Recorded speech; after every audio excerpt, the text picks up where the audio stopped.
drug and alcohol counselor, Dina Moran, is suing her former friend, 22-year-old client service assistant, Tasha Turner, for wrecking her Monte Carlo. Tasha says she caught Dina in bed with her boyfriend. She is countersuing for unpaid rent and bills. All rise.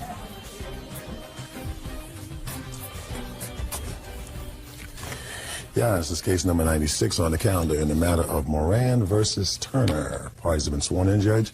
You may be seated. Ma'am, have a seat, please. Thank you, Bert. Are these two of the saddest people that you've seen in a long I time? know. I'm like, It's just a little lawsuit. It's not life-altering. Miss Moran, this used to be your friend, and according to you, you loaned her your car. She crashed your car into a tree. You want her to pay for the damage. That is correct, Your Honor. Ms. Turner says pay for your own car. I took you into my home. You disrespected me, my home. You didn't pay rent, and she is counterclaiming for rent and utilities for the 3 months that you lived with her. Yes, Your Honor. I think we're going to start with your counterclaim. Okay. When did Miss Moran move into your home and why? She ate up my food, ran up my bills, and haven't paid me a dime. And I have a witness here of the verbal agreement that me and her had. Okay, when did she move out? She moved out in February due to the fact that I caught her in the bed with my boyfriend. February what? February 6th. The sleazeball was in the bed with my man. Okay. Was your boyfriend living with you at the time? Yes, he was living with me for 5 years. And what happened to him? I smacked them both and threw them out my house. Okay. And their items. Come on. When was she supposed to have started to pay rent? The minute she moved in. She was claiming to help me because she had just started working at a job. Did you start to pay rent? No, Your Honor. She told me that, whenever you get on your feet, I'm willing to take whatever it is that you need, whatever it is that you can afford. Yeah. And I told her, I said, not a problem. I'll pay you at the end of the month. Okay. Did you pay her in January at the end of the month? Yes, I did, Your Honor. How much did you No, give she her? didn't. I gave her... Listen, Yes, ma'am. how much did you give her? Your Honor, I only owed her $250, and I paid her. You owed her $250 because that was your agreement, that you were going to pay her $250? The agreement was I was supposed to pay her... Look at me. Don't look over there. I'm sorry. I was supposed to pay her at least half, and her rent is $400 and some odd dollars, and I gave her more than half because I paid her $250. You didn't say that in your papers, and you didn't say that a moment ago, that you had an agreement to pay her half her rent. But now you acknowledge that you had an agreement to pay her half of her rent, and you say that you gave her $250 in January. At the end of January, that is correct. Do you have any proof of that? No, Your Honor. She has the receipts. Did she give you $250 in No, January? she did not, Your Honor. She ain't gave me a dime. Miss Moran, Miss Turner indicated that the reason you left the apartment is because she found you in a compromising position with her boyfriend. Is that accurate? Your Honor, she really didn't catch me in the bed with him. She caught him coming on to me, and he was on top of me. There was no situation where we were in the bed and we were naked or anything like that. Okay. So I wasn't as graphic as you just were. I'm sorry. I said she caught you in a compromising position This with her is true, boyfriend. Your Honor. And I was telling him to get off me, get away from me. You're supposed to be my best friend's boyfriend, and, she wasn't. get away from me. Okay. Now we're going to get to your claim. Okay. When did you loan her your car? About the end of February. After she threw you out. She and I had come to an agreement that, all right, I explained to her the situation as to what she walked in and saw. She walked in and her boyfriend was standing on top of me, and he was like over my face like he wanted to kiss me, and he kept, trying to pull my clothing off and whatnot. And she walked in and seen that, and she and I had talked about it. And I truthfully think, Your Honor, she was using me because the tramp didn't have any money to get a rental car. Listen to me, please. What I want to know, Miss Turner, is you called Miss Moran and asked to borrow her car. Yes, I did. Now, my question is, when it struck me in the papers, because you were very irate at what you saw with the plaintiff and your boyfriend, why would you call her and ask her for a favor to borrow her car if you were so angry? She was honestly my last resort. I don't want to have anything to do with the slut. Well, listen to me. That's I was on the verge of going to get fired from my job because I had missed days. I would walk before I would call and ask somebody for a favor who had done something as disrespectful as you allege in your papers. My job was an hour away. There was no way or nobody would let me borrow their vehicle. And tell me about the accident that you had. I was coming home from work around, I get off at 12, so it was around 12:15. I was coming home from work. It was dark at night. I was coming down a one-way street. What happened was my cell phone was ringing. I went to lean over to answer my cell phone. And when I went to reach over, the car drifted into the left telephone pole. It was on my left-hand side. So the accident was clearly your fault, right? I guess. What do you mean you guess? It was an accident. Well, I said the accident was clearly your fault. It wasn't his fault, was it? No. It wasn't my fault. I wasn't leaning over to catch the phone. No. It wasn't her fault. She wasn't leaning over to get the phone. Right? You're It's right. your fault. Yes. Judge Judy continues in a moment. Dina Moran says former friend Tasha Turner wrecked her Monte Carlo. Tasha says Dina slept with her boyfriend. Madam, when something is your fault, you have to pay for it. I don't believe I should pay her anything because she owes me money. Just a second. How much did it cost to fix the car? Your Honor, it costs, You have estimates? yes ma'am, I have the estimates and I also have pictures of the damage. I want to see it. I was also inconvenienced. I had to pay for a rental car. You didn't have to pay for a rental car because you loaned her your car, and I assume you had 2 cars. Is that right? This is true, but that other This car... is true. All right, good. Yeah, she's lying, trying to get more money. Shh. Your Honor, I'm sorry. I also Nope, have... I didn't ask you anything. Okay, so the damage is $29.54 to the car. There's substantial damage to the car. Pretty nasty pictures. Okay. Now, clearly, she doesn't owe you anywhere near $3,000. Well, she owes me for the fact that I had to kick my boyfriend out, and he was helping me pay my bills also. And now I can't afford to pay my credit card bills. My license is about to get suspended because I can't pay my fine. Your Honor, if she... Shh. I didn't ask you anything. I do apologize. Ms. Turner. Yes. I read that interesting and novel part of your lawsuit. Yes. That because of the compromising position you found your boyfriend and the plaintiff in, you threw him out. Yes, I did. And it's her fault that you had to throw him out. Yes, it is. So you want her to pay what he was paying Yes. you in rent, not only what she was supposed to pay you, but what he was paying you, which is well over $3,000. Yes. If you look at my credit card bills, Your Honor. Listen to me, my dear. Yes. If your boyfriend is a dog, he's a dog. Well, he wasn't a dog till she moved in. I want to tell you something. A dog is a dog is a dog. Okay. If it wasn't her, it would be somebody else. She was just convenient. She came on. Listen to me. She was just convenient. And certainly, you're not married to this man. There is no lawsuit for alienation of affection because you don't have a commitment to this guy, and he didn't have a commitment to you. Well, I was with him for 5 Boyfriend. years. Boyfriend is not husband. Okay. If you were with him for 5 years, how come you weren't married? He didn't propose to me. That should have given you a clue.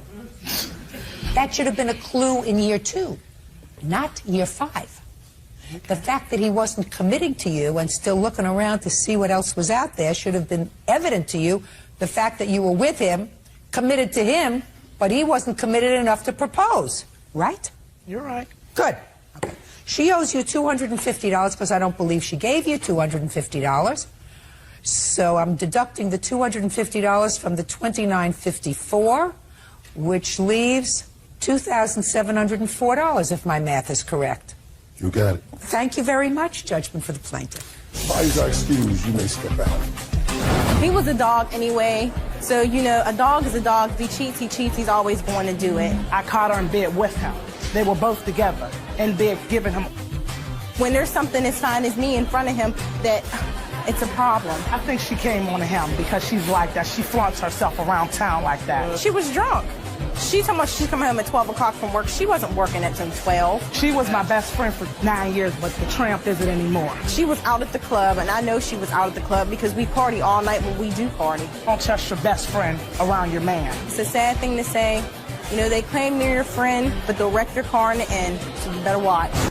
And now the next case. All parties in the matter of Rue versus Ginsburg. Step forward, please. Daycare worker Angela Rue is suing limo company owner Paul Ginsburg for a refund of his fee. Angela claims the limo he provided for her twin son's prom was filthy. Mr. Ginsburg, how many limousines do you have in your fleet? 9. Mrs. Rue, you reserved a limousine for your boy's prom, is that right? Yes, From Mr. Ginsburg's company. How did you find his company? off the internet. These are you two boys? Yes, ma'am. When did they graduate? This past June? Yes, And when was their prom?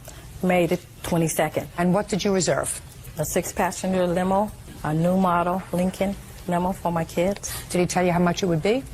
$428 for a party package limo. Is that what a party package is, sir? $428? We don't have party packages as per se. A party package is how they dress up a limousine. But it's by the hour, times however many hours, plus tax and tip. What did he tell you that they would have in the limo to dress it up?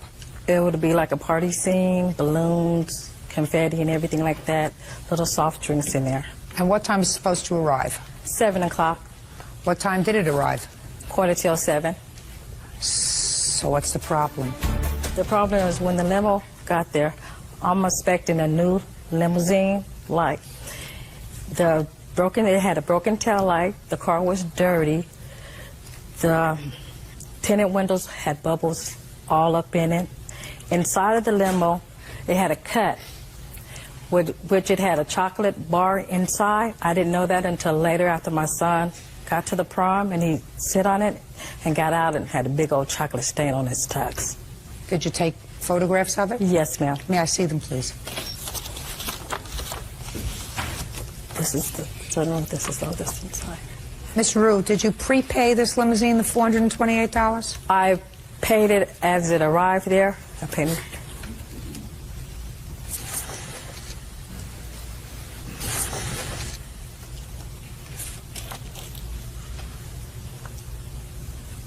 The inside doesn't look so bad to me. But inside, Heard. What do you think? Hard to tell from here, to be honest with you. Sure is. Son looks pretty good in the tux. Pretty girl. Whose date was that? Yours? Yes. Still with her? Huh. Huh? Sort of.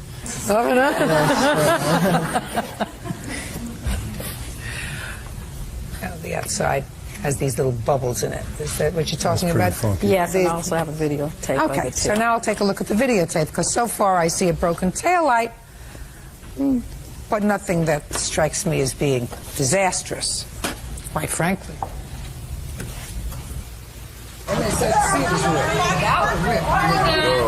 We might can play with that, but for $400, you need to get the discount or something. See here, look. Look, ain't this trash up in this here corner? See this tail light? It's flashing and it's white, okay? I just want to put this on the camera. Tail light's broken. Left hand side blinking is blinking white, not red. I should have been a lawyer. Running me some cases.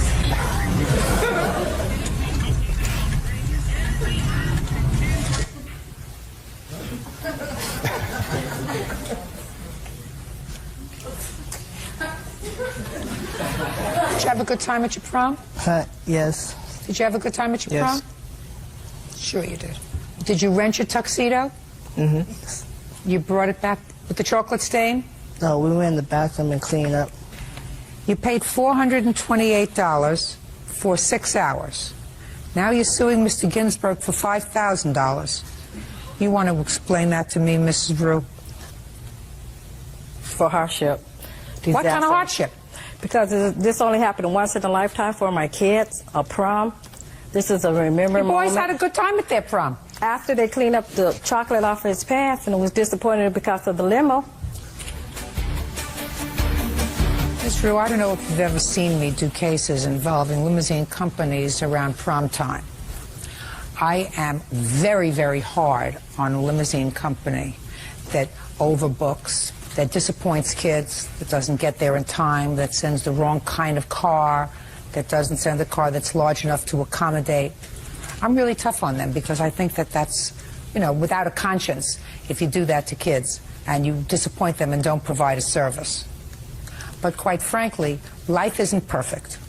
And while this limousine probably could have been spruced up a little bit more, and while clearly I saw a tiny cut in the seat, you say there was some chocolate something in there that got on your son's pants. He said he went into the bathroom, cleaned it up, and then you went and you had a great time at your prom. Fair statement? Yes. The only one that didn't have a good time was you. And you have to teach your children the following. You have to teach your children that there are things that you get excited about in this life and that aggravate you in this life, and there are things that you just pass over.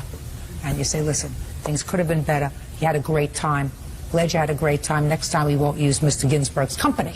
Exactly. That's all. But you're not entitled to $4,500 for your aggravation. I understand that. Right. And when you went and followed him and he had a broken tail light, there was a white light instead of a red light, I guarantee you your children didn't know that. The only ones that knew that were the people that were following him, videotaping for sort of sport this event. So, Mr. Ginsburg, let me explain to you, got off lucky, sir. Because while things could have been neater in your limousine, you probably have to spruce up your fleet a little bit.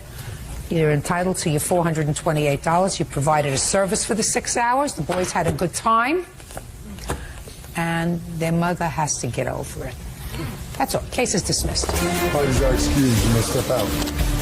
He advertised a new brand new limo, and what we get, a lemon. If you go buy a car, you look at the car and you don't like it, don't buy it. A limo shows up, it's not the limo you want, call and get another limousine or don't accept it. He said take it or leave it. So I didn't have no choice. I didn't want to disappoint my kids, so I had to take it. It's the same when you have a restaurant and somebody finishes the last spoonful of soup and pulls up the fly and says, you know, here we go. Law student Emily Todoran is suing her ex-boyfriend, waiter Chad Bracken, for unpaid loans and a couch. Chad says Emily has been paid in full.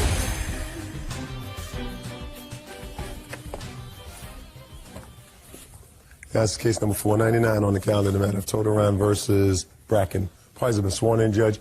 You may be seated. Folks, have a seat. Ms. Todoran, who was your witness? My old roommate, Julie Perry. Does she have information with regard to this case? We lived together when Chad and I first started dating and when I moved out to New York with him. That doesn't answer my question. Does she have evidence with regard to this case, or is she just here for moral support? She's Is not an answer. Come on. You're going to law school? Yes. All right. That's what I gather from your complaint. If you're going to law school, you give me an answer. Does she have evidence? Does she have testimony to offer? Or is she here as just for good company? She just has testimony. Just has testimony. What year of law school are you in? First. Okay. And he? I'm learning. That's Ryan Barr. That's one of my best friends from New York. He'll offer testimony. He helped move the furniture. Okay, good. You two people used to be in love with each other. You lived together for a little while. You don't anymore. And you claim he owes you some money for a loan, and he's got some property that belonged to you, a sofa or something that he agreed to pay for, and he didn't when you broke up. Mr. Bracken says that you were involved in a give-and-take relationship. That's what people do when they live together. Sometimes you paid, sometimes he paid. He owes you nothing. Correct. When did you move in together and where? We first moved into an apartment. It was in June of 2003. Listen to me. Is that the apartment we're talking about in this case? There were two apartments. We moved into I'm one. not interested in the first apartment in 2003. They're both 2003. Get to the one where you were living in, where you say you had to advance money for the security and first, last, and security. When was that? That was July 2003. How much was the rent on the apartment? $1,700 a month. What were you doing at the time? I got a job as a freelance designer. And he? He's a production assistant. And you agreed to split the rent? Yes. Is that right, sir? Yes. Good. Did you give her money for rent? Yes, I did. How much? Half the rent. And what would happen a lot of times is... I'm talking about when you first moved in. Sorry. When you first moved in, you have to give first, last, security. It's a whole big chunk of money. Right. Did you have that money to give her? It did not happen in July the way you're stating it. That's all I wanted to know. Okay. So you did not give her that money. How much did you give the landlord in July? $5,000. You have proof of that? I have a receipt for my deposit and for $1,700, and I have the receipt for the broker's fee that I paid of $1,700. Well, let me see what you have the receipt from. You should have the receipt from everything. You should have your check, cancel checks.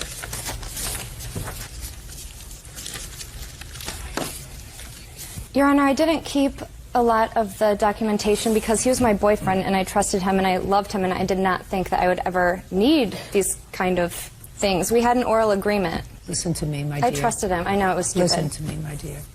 You're going to law school. When two people love each other and are committed to each other, they get married. Then we have courts for them. What happened with you is you decide to come into court and to sue him and say, listen, I didn't keep my receipts. I don't have proof, but we had an agreement. And our agreement when we moved in together was we were going to split the bills down in half, right? And we didn't. I paid more. And he says, well, there came a time when you moved into this apartment that you lost your job. Mm-hmm. And I picked up the slack. No, he didn't. Well, that's what he's saying. He's lying. Just a second. How am I supposed to figure that out? I moved out in December and I paid rent through the end of January to give him time to find a new place because actually we were getting evicted. Show me. I can't. I called the landlord and they refused to send me receipts since I was involved in a lawsuit. I'm telling the truth. I'm under oath. I would not make this up. Did you break the lease? We did. They just let us out. They just let us out of it. What happened in 2004? He made payments to me all year. How much? He paid me payments of $62, $100, $60, $50, $150. The last payment was this past December, 2004. I have the cashier's check right here for $150. How much did he pay you in total? $422. What did you give her $422 for? I felt that I owed her after, because every time I would try to negotiate with Ms. Toderon and say, because she always stuck with that number. And What number? $5,800. And I said, there's a lot of things that we need to talk about, why certain expenses shouldn't be considered in that debt and other things like that. Now, so what I came to determine was $1,400. And so I was acting in good faith by paying towards that. Okay, so let us say that after 2.5 years, you decided that $1,400 was your fair share. Yes, ma'am. Because you paid for some things, she paid for some things. Neither of you have records. I have records. I can show So everything. why didn't you finish paying the $1,400? No, I did. That's She what says the she payment. got $400 from you, $422. Okay, I can show. Show me cancel checks for more. Certainly. And then we're out of here. Well, I can only show you $300 in addition to what she is saying. Show me. There's that, as well as I have copies of I would write bills down that I owed on legal Just a second. pads. I see one thing for, what? It's very hard to tell the I stuff. see one thing for $150. And the other thing does say $150. It's hard to tell. Well, know I it's can't read it. under If I can't read it, my dear, then it doesn't exist. Judge Judy continues in a moment. Says ex-boyfriend Chad Bracken owes for loans and a couch. Emily says moving to New York with Chad was a big mistake. She has $422. Mm-hmm. Does that include a check on November 29th, 2004 for $150? I have a copy of that right here. Okay. You got credit for it. Okay. $422. So what happened to the rest? All What right. happened to the other $1,000, Mr. Bracken? Okay. Now the rest, well, there are payments. As Ms. Toderon said, we didn't keep a lot of these things, so I've shown you everything that I do have. All right. So let's But start I from do the have, I'm Yeah. sorry, I do have all the expenses from moving her furniture, which was 6 months after she left, actually almost 7 months after she left, that I kept with me. I moved twice. Mr. Barr helped me move these things into Brooklyn. Now, when we moved from New York, I moved everything and paid all the expenses to return her furniture to her. How much was that? $1,227. Did you receive furniture from him? No, I did not. Just a minute. What did you return to her, sir? I returned all her stereo equipment, a television. Nope. Show me the address where you sent it. I didn't send it. She came and picked it up from my house when I got back to Indianapolis. Lies. You said expenses to send it back to her. No, to move it back. Give it back to him. You owe her $1,000. That's based on your statement, sir, because I'm not going through your bills from 2.5 years ago $50 here and $12 there. Let's take what you have. Okay. The debt that you acknowledge was $1,400 and you paid her $422. That leaves about $1,000.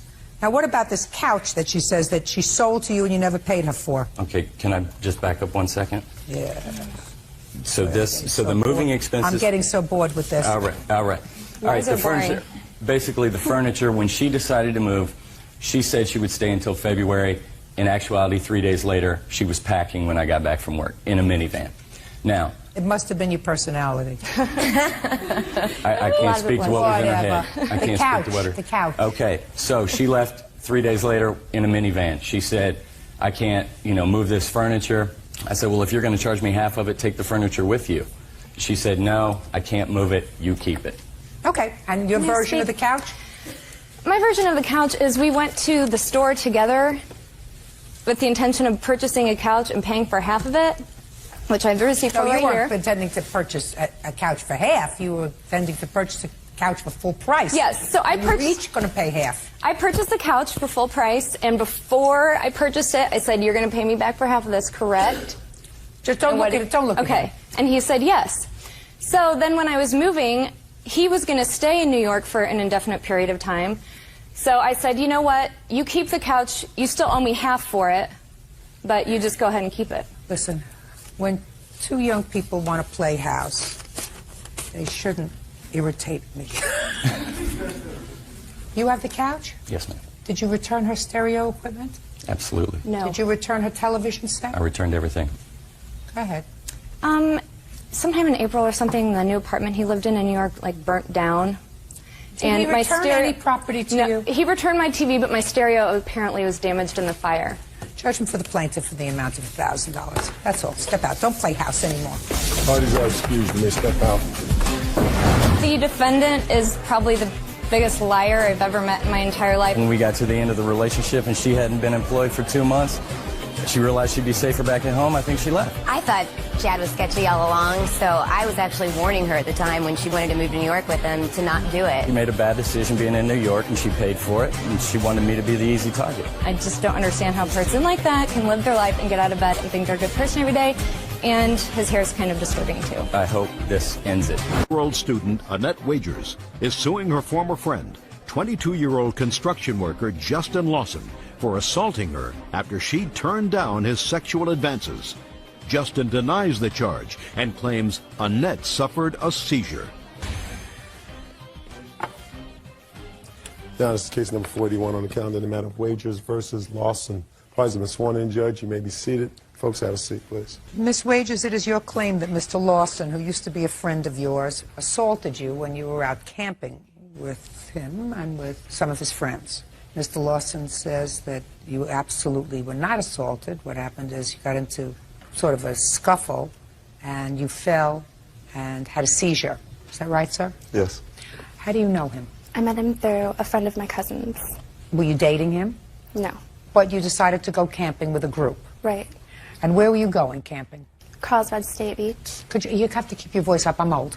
I'm sorry, it's the Carlsbad State Beach. How many people were going? Well, Justin and I, we went together. This is Justin? That's correct. Okay. It was approximately 2 families, maybe 5 people each family, maybe 12, 13 people. Okay, now tell me about this episode that you had. We had a great day. We hung out at the beach with his friend Kenny and their family and his younger brother. He had started drinking over the day, which I didn't really see as a problem. You mean Justin? Correct. We eventually decided that the sleeping arrangements would be we would sleep in the bed of his truck with an air mattress because everything else was taken. The tents were taken, the RV was taken. So who was going to sleep in the truck on an air mattress? Justin and I. Okay.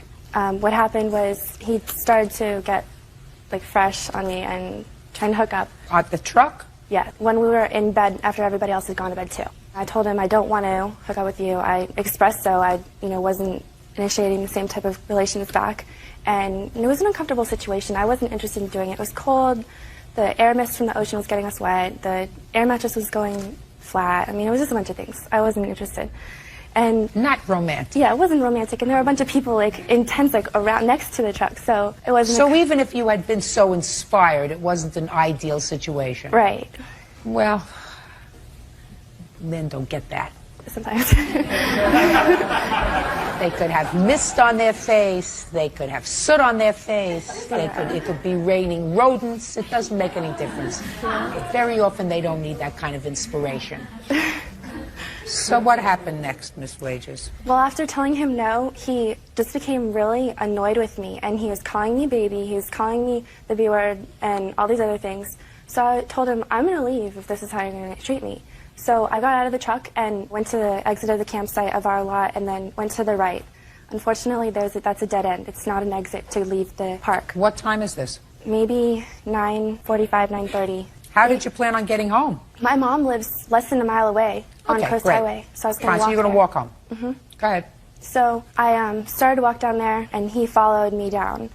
He started in on me, started talking to me. You can't leave. You can't do this. So he started grabbing my arms, and he was really adamant about making his point to me. And he grabbed my biceps right here, and then was shaking me, and he was screaming at me, literally screaming in my face. We heard a noise from about 200 feet off, like adjacent behind us, and we looked over, and I saw his friend Kenny, and then Kenny's cousin. And I mean, it's unmistakable because Kenny's 6'7", so I mean, there are not too many people that are tall.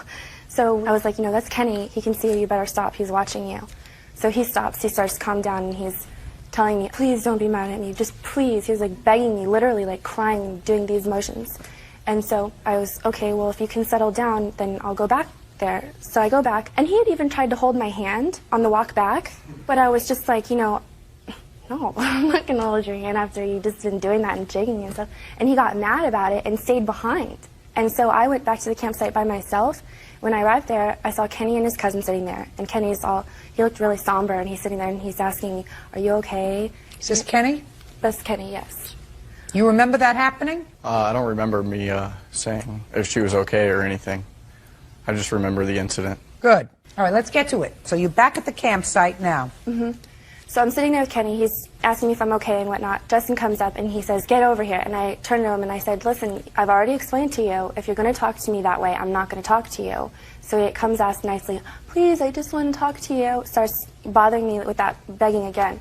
So I go talk to him again. And I decide, okay, we can go to sleep now. This is enough of this. Let's just let it go. So we go into the bed, and he starts to do it again. He was like, getting close to me and trying to kiss me and stuff, and I was like, you know what, finally, I'm going to leave. I listed off the reasons why. Okay, you should have done that the first time. So, you got out of the truck. What happened when you got out of the truck?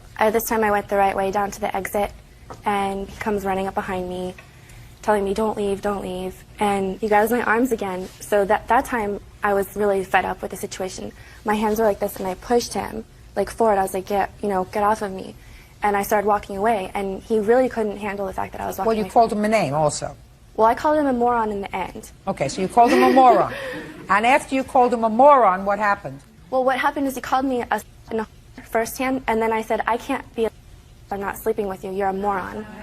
Okay. And then so he got mad at me calling him a moron, and he said, oh, I'll show you what a moron is. And he drew back, and then he socked me in the face, and after that, I don't remember anything at that point until I was in the ambulance. You have medical report? Certainly. Can I see them, please? Sure. Judge Judy continues in a moment. That Wager says former friend Justin Lawson punched her in the head after she rebuffed his sexual advances. Okay. Were you smoking marijuana that night? No, but I have done it in the past. What about him? Yes. Didn't have just a little? I wasn't with him while he was doing it. We smoked on the way up there. Smoked a doobie, a joint. And after that, sir? Did you smoke any more? No. Okay, Justin. Well, at the time she was staying with me for a couple weeks, and we got invited to go up to Carlsbad State Beach with his family. I decided to ask her if she wanted to go along. She said yes, that would be cool. On the way up there, everything was fine. We got up there and stopped at the campsite, had some dinner, and everything was going okay. Yes, I was cuddly with her at the time. We were intimate. And you were intimate? Yes, at the time before. Just a second. For the first time?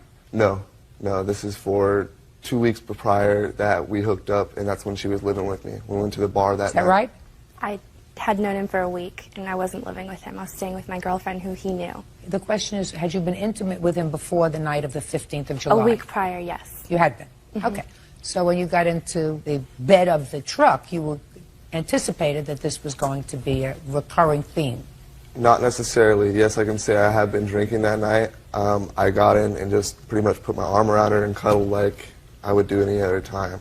Yeah, I might have touched her stomach or rubbed her leg and gave her the wrong impression. Yes, she got out of the car and she walked away. I chased her down because at the time I had feelings for her. I liked her. So I followed her, asked her what was going on, and she said she wasn't happy and that she wanted to leave. We went for the walk, talked about it and everything was fine. All the way back, she was being kind of loud and she wanted to go into the campsite and get one of her bags or something. I told her that we couldn't go in the campsite until she got a little bit quiet because his parents were sleeping at the time. And she didn't like that fact at all. You know, she wanted her bag out of my truck right then and there. She wasn't going to stay with me that night. She wanted to go home. So she wanted to go back to the campsite to get her bag to leave. Yes, out of my truck at the time.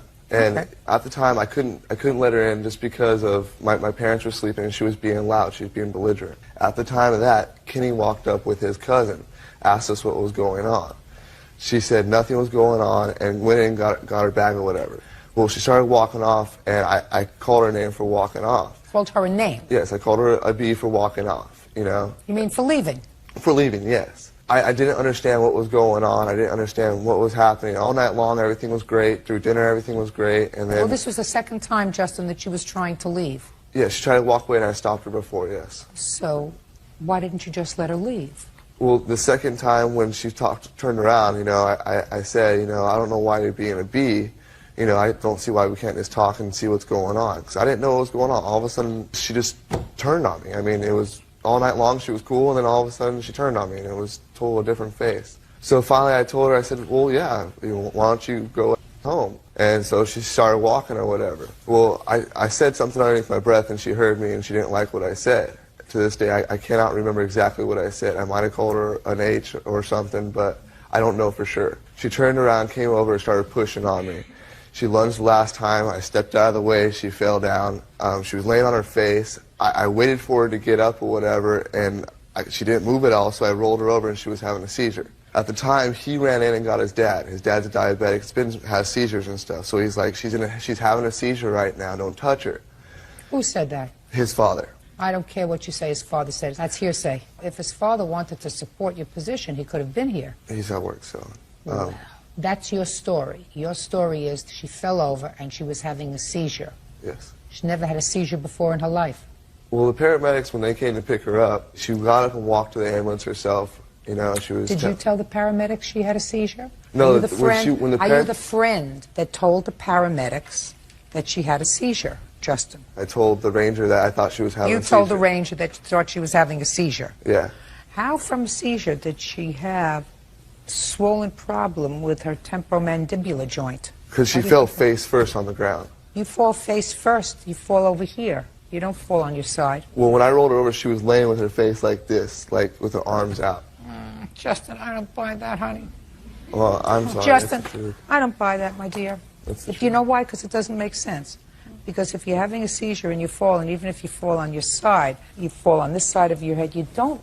It's very hard to fall on this indentation unless you happen to be unlucky enough to fall on a rock that's sticking out on this part of your face.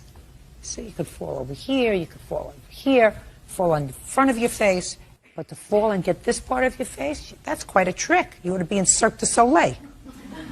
That's why I don't buy what you're saying to me, Justin. Okay. Don't buy it, my dear. And the fact that you went to the hospital afterwards with her and waited for her to wake up and told the doctor before she woke up that she had had a seizure. That's what, you're the friend. You did go to the hospital with her, didn't you? Yes, I did. Yeah. Were you nervous? At the hospital? Yeah. I was crying the whole time. I didn't know what happened to her. I don't blame you for crying. I don't think that you meant anything to happen bad to her that night. I think you had a little too much to drink and a little too much to smoke. And she wanted to leave and she wanted to go home and you didn't want her to go home. And you left out the fact that, according to your answer, you said, I grabbed her bag to throw it back in my truck, but she kept pushing me, trying to get her bag back. How come you forgot that? How come you forgot to tell me that you weren't letting her leave, that you took her bag and you were throwing it in your truck because you were trying to prevent her from leaving? Well, I just told her that I was going to grab her bag, and I grabbed it as I was saying, I'll take you home in the morning. And at that time, it was no problem until... Well, how come you didn't tell me that, Justin? I don't know. I'm sorry I left it out. It's a good story, Justin. It doesn't wash with me. I think you got angry with her. I think when she called you a moron, you hauled off and socked her, and I think she fell down, she hit her head, and you got a little bit nervous. Well, I didn't sock her. Well, that's what I think you did. And since my judgment is the only one that counts, and since her story is supported by what I'm reading in the medical reports, judgment for the plaintiff in the amount of $3,900. Thank you very much. Parties are excused. You may step out. Thank you. We've known each other for a week, so it wasn't a long-term relationship or anything to get really serious about. You can't say boyfriend and girl if I can say sexual partners. Well, if she tried to leave a situation, she should have the right to leave the situation. Any guy that cares about a girl is not going to let him leave. No means no. 1-year-old auto detailer Brad Soderblom is suing his former friend, 20-year-old delivery man Richard Martin Jr., for his share of damage to a hotel room. Brad says during a night of heavy drinking, Richard fell through a window.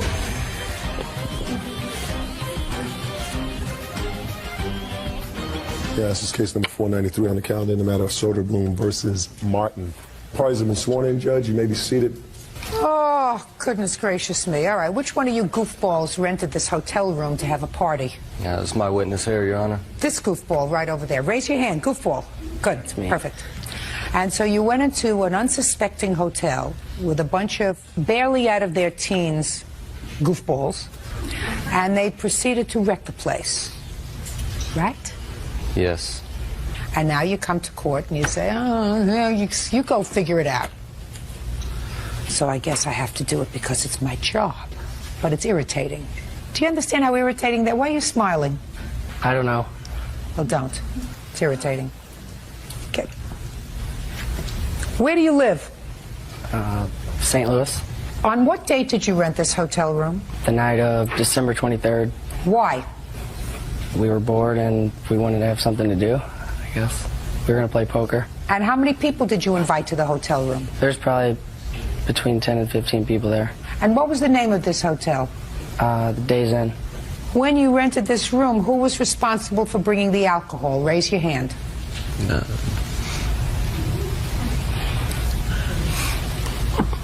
You had to watch that in slow motion. It was really quite interesting.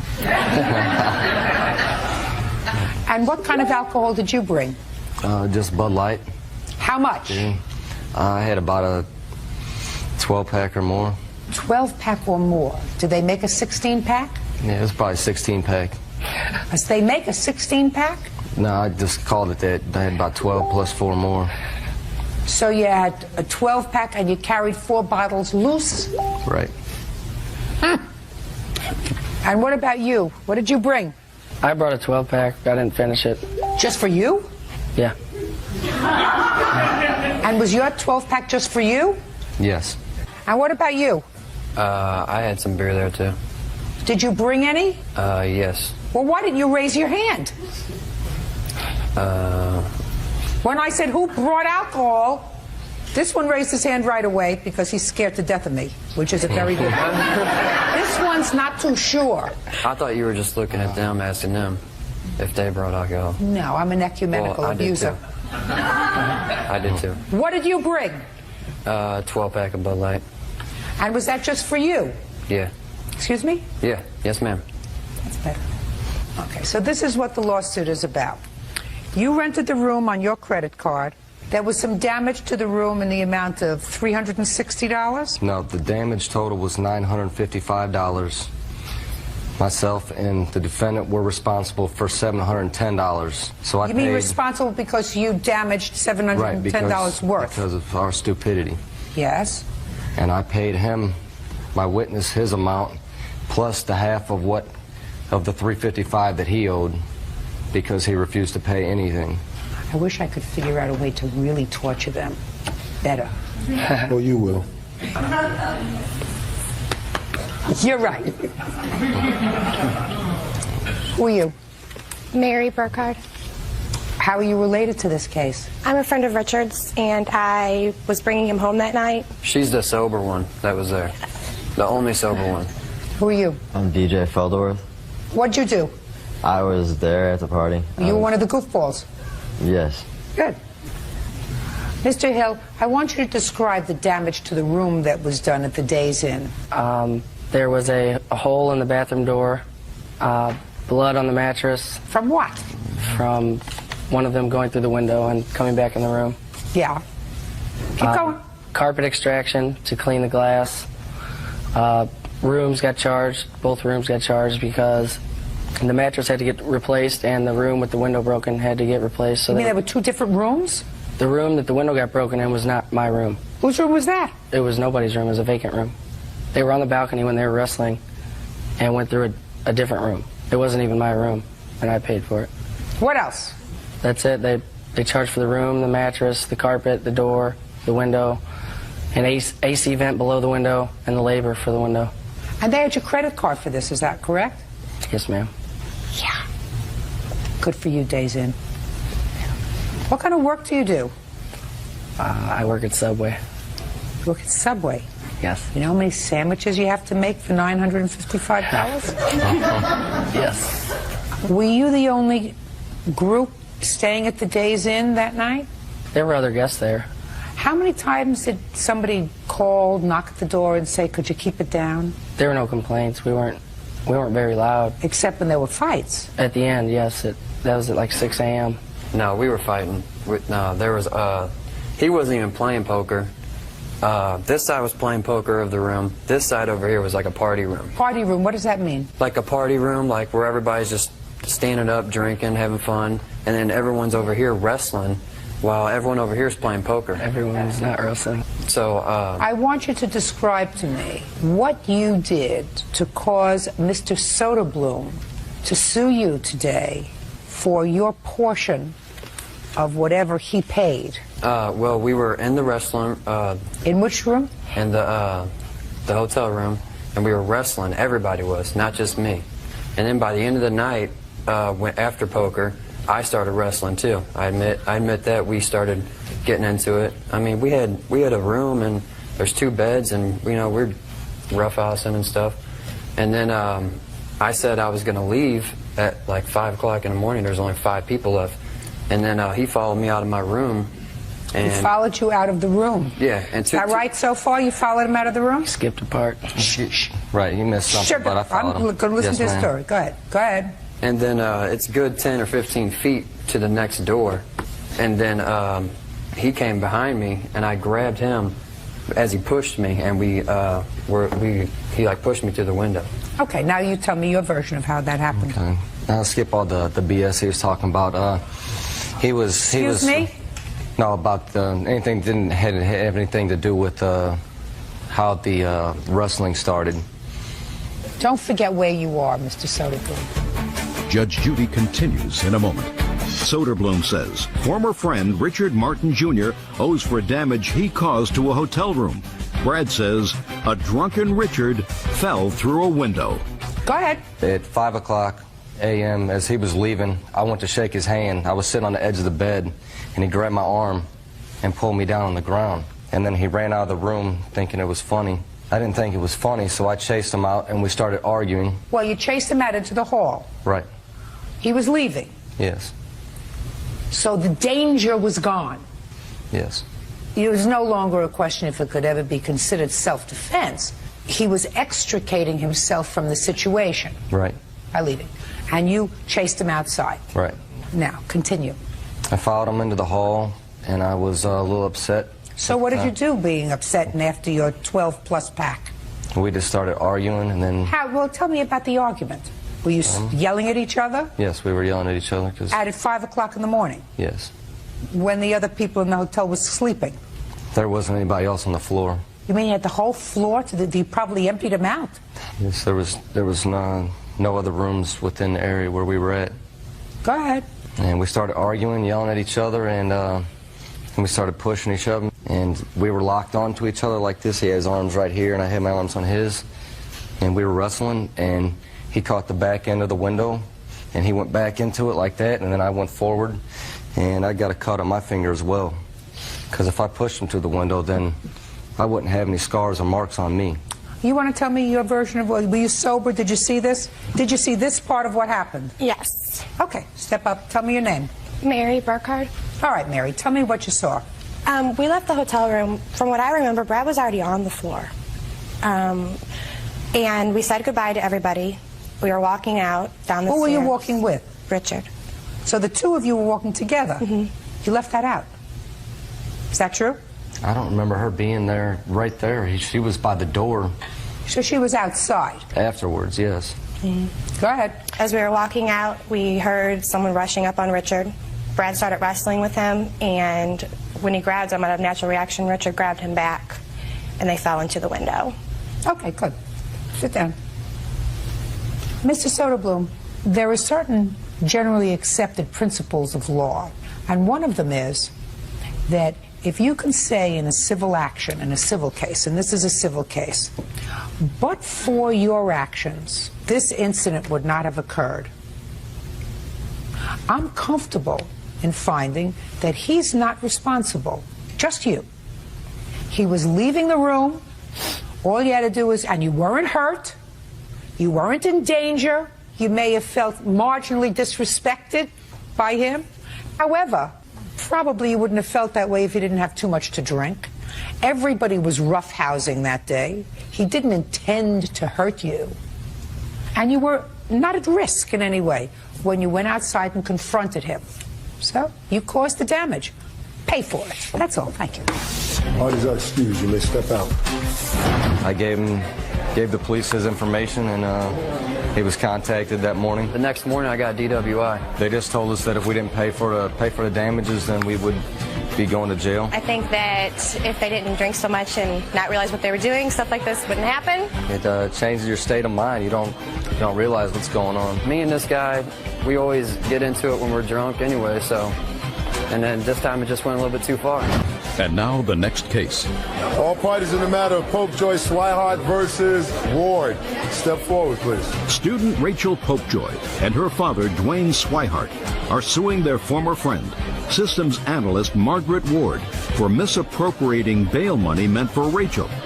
Margaret says she used the money to buy food for Rachel's kids. Miss Popejoy, you were arrested. Yes, Your Honor. When? On November the 12th. What were you arrested for? I was arrested for willful reckless driving, driving on suspension, and no proof of insurance. And this was the first time you were arrested for something like that because Correct. they fixed very high bail. Right. And this is your complaint. You contacted your father.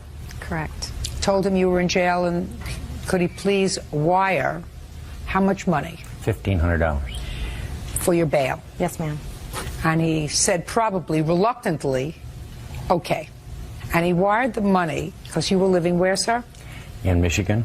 And where were you living? Omaha, Nebraska. You wired the money to Miss Ward, who was a friend of your daughter's. Correct. With the instruction to go to court and bail her out. Correct. And when you went to court, they said you had been such a bad girl previously that the bail wasn't $1,500 but a lot more. How much? $5,000 at that point. Which you didn't have. Correct.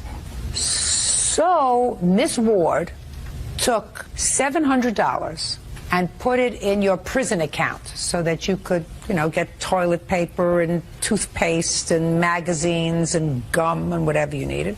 And she kept $800 for herself. That's correct, Your Honor. So that's what we're here for today. The $800 that Miss Ward kept for herself. So, Miss Ward, the ball is now in your court, and you're going to explain to me why you did not return the entire $1,500 to Mr. Swihart. I first became involved with Rachel in June, and her children were coming to my house because they were starving, and I'm not using the term lightly. They were really hungry. Were you neighbors? Yeah, they live about 2 blocks from me. So you started to give them food? Mm-hmm. And so I did. I started feeding her children all summer. They came to me, and Shelby about moved in with me. And there were times when she and her boyfriend Jason would leave and they'd lock up the trailer. They wouldn't come back for 2 days. It's 90 degrees outside. They had no water and they had no access to a toilet or anything. They always came to me every time, and I took care of her children all summer. Okay. Then somebody called CPS on them, and she came to me and asked me for help. So I bought $250 worth of food because they had nothing, and it took quite a bit to put food in. And they didn't have any electricity and any gas. That had all been shut off. So I went down the following Monday, and I paid her electric bill was $186 so I could keep the food cold. And she promised she would pay me back. About a week after that, her boyfriend Jason came up into our house, and they were coming in all hours of night and day. They would come to our house asking for money, and he stole $225 from me. And then a week after that, he came up and he stole another $200 from my granddaughter. So after I couldn't put the bail money down, I mean, there wasn't enough money. She called me the same day and said she talked to them, and they said to put the $1,500, it was okay to go ahead and put that on her books. Well, I didn't really trust that. So yeah, after but you put only $700 on her books at the prison, and you kept $800. Yeah, for the money that they had stole from me and the money she promised to pay me back. Where are your children now? My children are in foster care, Your Honor. How old are your children? 15, 12, and 8. They don't have any relatives who can help take care of them? I don't have any family in Nebraska, Your Honor. What about you? We live in Michigan. That's not Mars. No, they can move up there anytime they want. Well, why don't you make an application to the court to take your grandchildren, sir? They told me they wanted to keep the children with my daughter. Who did? The counselors. Well, are you still with this boyfriend? Yes, I am. And that we're both clean and sober, have been. We go to meetings every single night. For how long have you been clean and sober? For almost 90 days, Your Honor. I've completed a parenting class. I've completed a reactive behavior. I've taken several classes. Listen to me, my darling. How long have you and Jason been involved with drugs? For probably 6 months. And what about Jason? How long have you been with Jason? For about 8 months. I've known him for a couple of years. Listen to me very carefully. You're not supposed to be a selfish person. You're right. Do you think your children would be happier with their grandparents or in strange foster care? With their grandparents. Then you tell the social worker that you would love to be reunited with your children at the appropriate time. Now's not it. Probably until Jason has been clean and sober for 3-4 years. Until that time, the children would prefer to be with their grandparents. Okay, Your Honor. Okay, I know you say okay. You're not supposed to be selfish.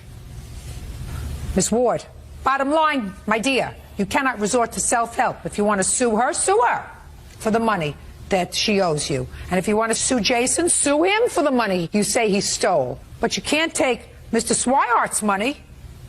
Be ridiculous. Judgment for the plaintiff in the amount of $800. That's all. Judge, excuse, you may step out. Even though her and Jason spent the money together, she had Jason steal everything. I never said anybody to steal anything from her. I certainly wasn't raised that way. Once the children were taken away, then she just came after me to see if she could get more money for drugs. She has helped us out in the past, but she went to extreme with her lies, and all I can say is I'll pray for her. I can't let this woman and her father stop me from doing what's right. I'm just thankful to be here. Thanks, Judge Judy, for your time, and I've certainly learned my lesson. 5-year-old artist Allison Hannick is suing her former business partner, store owner Deborah Walters, for her fee for making Mardi Gras masks. Deborah claims Allison's workmanship was bad. She is countersuing for the resulting expenses.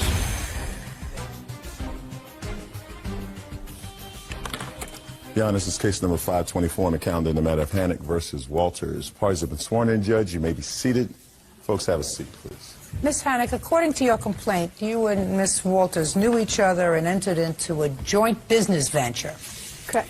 And the business venture was as follows. Ms. Walters would provide the funds and materials, and you would provide the labor in making Mardi Gras masks that were going to be sold this past year at Mardi Gras. In exchange for your labor, your agreement was that you were to be paid a certain amount per mask at the point that the mask was sold, which was $10. Correct? Yes. And how many masks were you supposed to make? We were trying to make 1,500 masks. And then there came a point when Miss Walters, according to you, said she no longer required your services for one reason or another. At that point, Miss Walters said, I'm only going to give you $2 per mask. Yes. Your Honor, that is incorrect. Completely incorrect, because we never talked about a set amount. That's what she says. She's incorrect. And you had completed 275 masks? Yes. And she gave you $100? Yes. That's also incorrect. I have receipts. So at that point, you say she owed you $550. She gave you $100, leaving a balance of $450. Right. Then you say she didn't pay you the $450, so now you're suing her for the entire amount. Yes. Which is whatever, $2,500. Yes. Ms. Walters says that the work that you performed was substandard. You had a lousy work ethic. She is counterclaiming for the losses she incurred as a result of you not completing the work in a timely fashion and in a substandard fashion. That's her counterclaim. Okay. When did you enter into this business arrangement with Ms. Walters? It was in August of last year. And how did you know her? We met March of last year. I hired her to make a pair of leather moccasin boots. I ended up working with her on and off, apprenticing for about 2 months. Okay, so that's how you knew her. And the arrangements, I think that you both agree on, that you were supposed to make 1,500 masks, that you were going to be paid $10 a piece at the point of sale. Was that That is not correct. We were going to split half of the net profit after expenses, because some of these masks would have only been $10. Just a second. So you say your agreement was that you were going to split the profits 50-50. After the costs. You invested a certain amount in materials. An extreme amount in materials. Okay.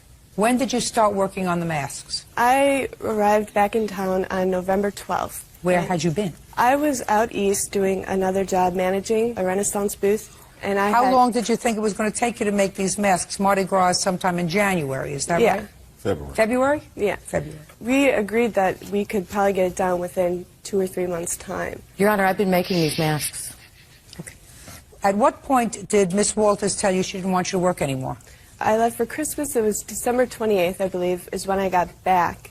And I talked to her on the phone, and she said she was having a change of heart.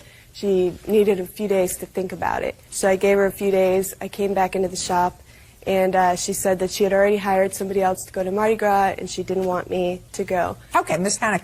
Yeah. Between November and December, Yeah. you had made 275 masks. Yes. In 2 months. Yes.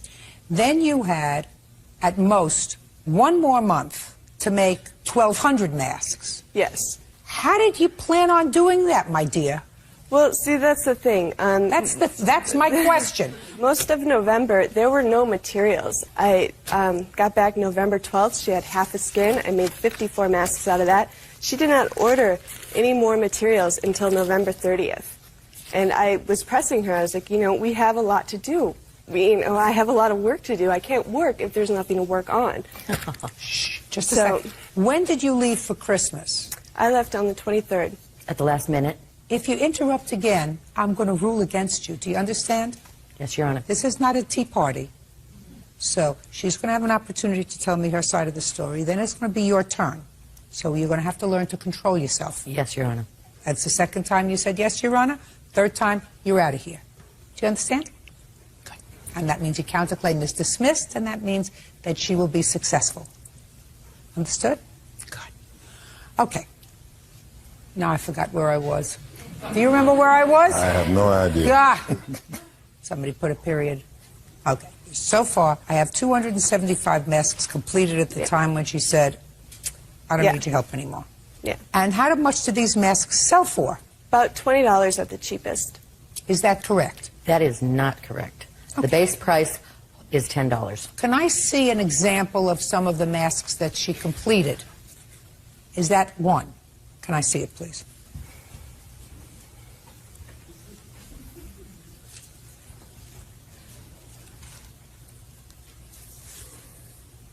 And is this the condition which she turned it in? Oh, yes. Is that correct? I don't know that that's my work. It is. Okay, well, if you don't know and she's saying it is, then I have to assume that it is. Can I see an example of finished work that you think is quality work? Because that's one of your complaints. Would you like me to take it off? I Yes. brought this one purposely because it is the most simplest design. It doesn't have a lot of abstract work. But if you'll notice, I brought the template. Can I please see a couple of other examples of what she turned into you? We actually used this one as the poster child after Allie was gone for what not to do. Little Phantom of the Opera. Well, it's not supposed to be the Phantom of the Opera. It does look like half a mask, though, doesn't it? Okay. I see that some of these are finished with this in it. Yes, the straps go on very last because they don't get the straps on until after I color them. I see. So it was your responsibility to color them, her responsibility to prepare these? That was just the beginning of her responsibility. To receive half of the net profit, I have with me a 16-step process, which includes and is not limited to just the tracing and the molding of these masks. It goes on for 18 more steps. Well, I have only so many good years left in my life, so I'm not interested in reading his 16 pages. All I want to know is, when she turned in the masks, what did you say to her and what did she say to you? I said to her that I had a change of heart, that I could not trust her with all of these masks to go to New Orleans. She was incompetent, and that I would be willing to give her $2 a mask for the masks that she produced. That was before I inspected them all. Once I inspected them, I realized they weren't worth $2 a mask. When did you tell her that? That was sometime in January. Okay, you're stuck. You're stuck with $2. Judge Judy continues in a moment. Hannock says her former business partner, Deborah Walters, never paid her for making leather Mardi Gras masks. Deborah says the masks were of poor quality.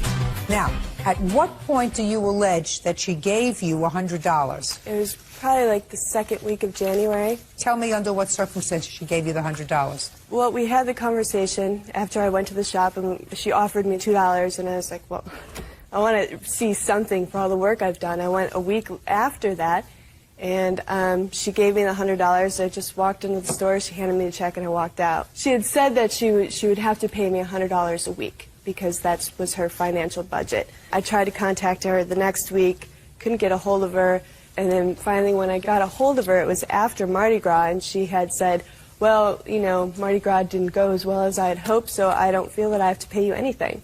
Okay.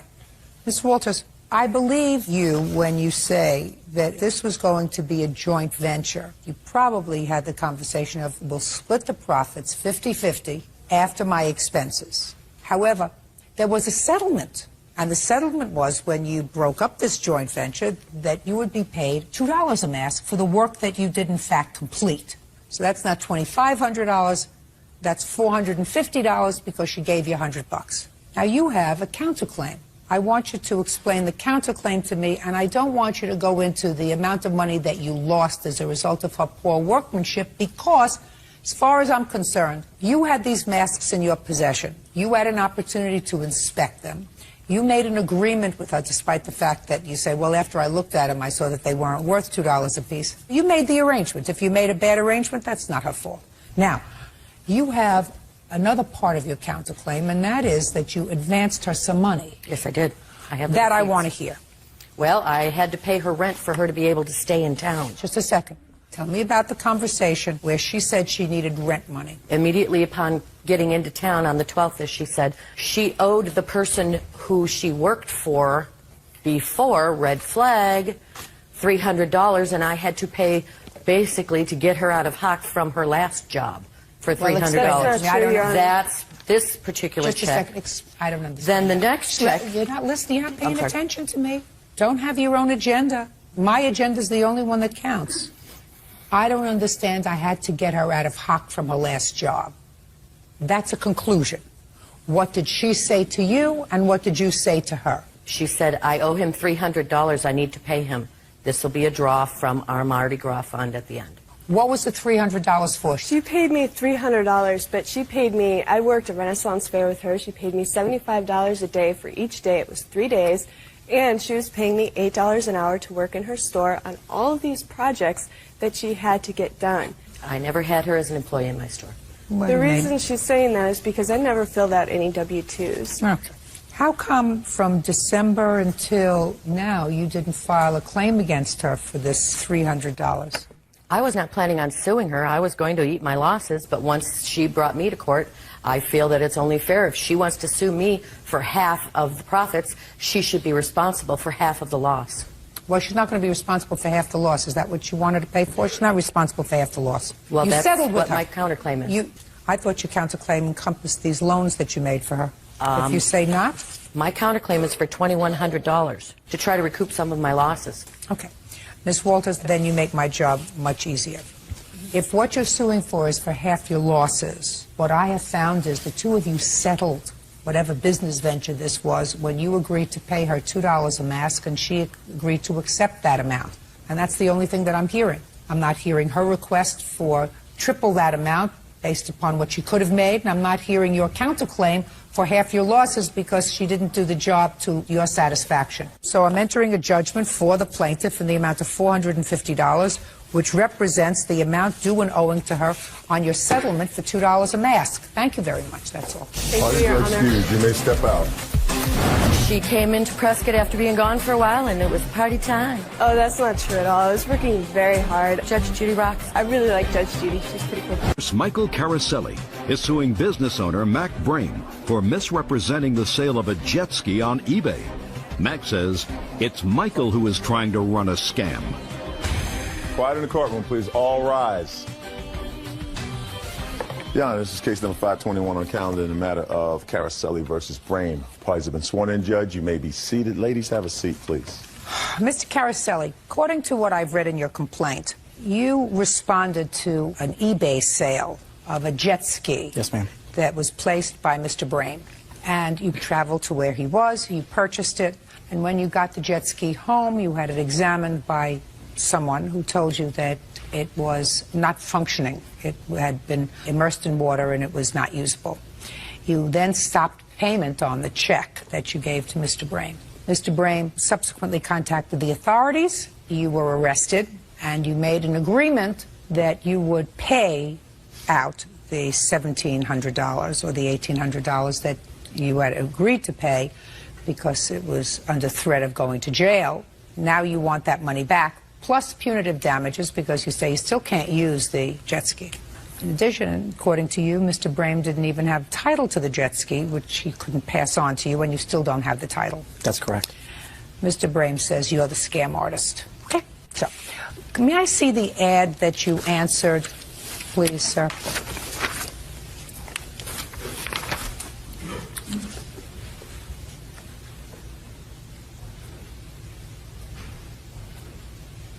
Your Honor, I'm not sure if he gave you. You want to take a look at this and see? I was just wanting to. I knew how many pages there were, and you don't have them all. May I see what you have? Mine are also in color that show the damages pretty well to the jet ski. Okay. Let me tell you what I see here, Mr. Caraselli, before we get going. According to your complaint, let me see if I can find your exact words.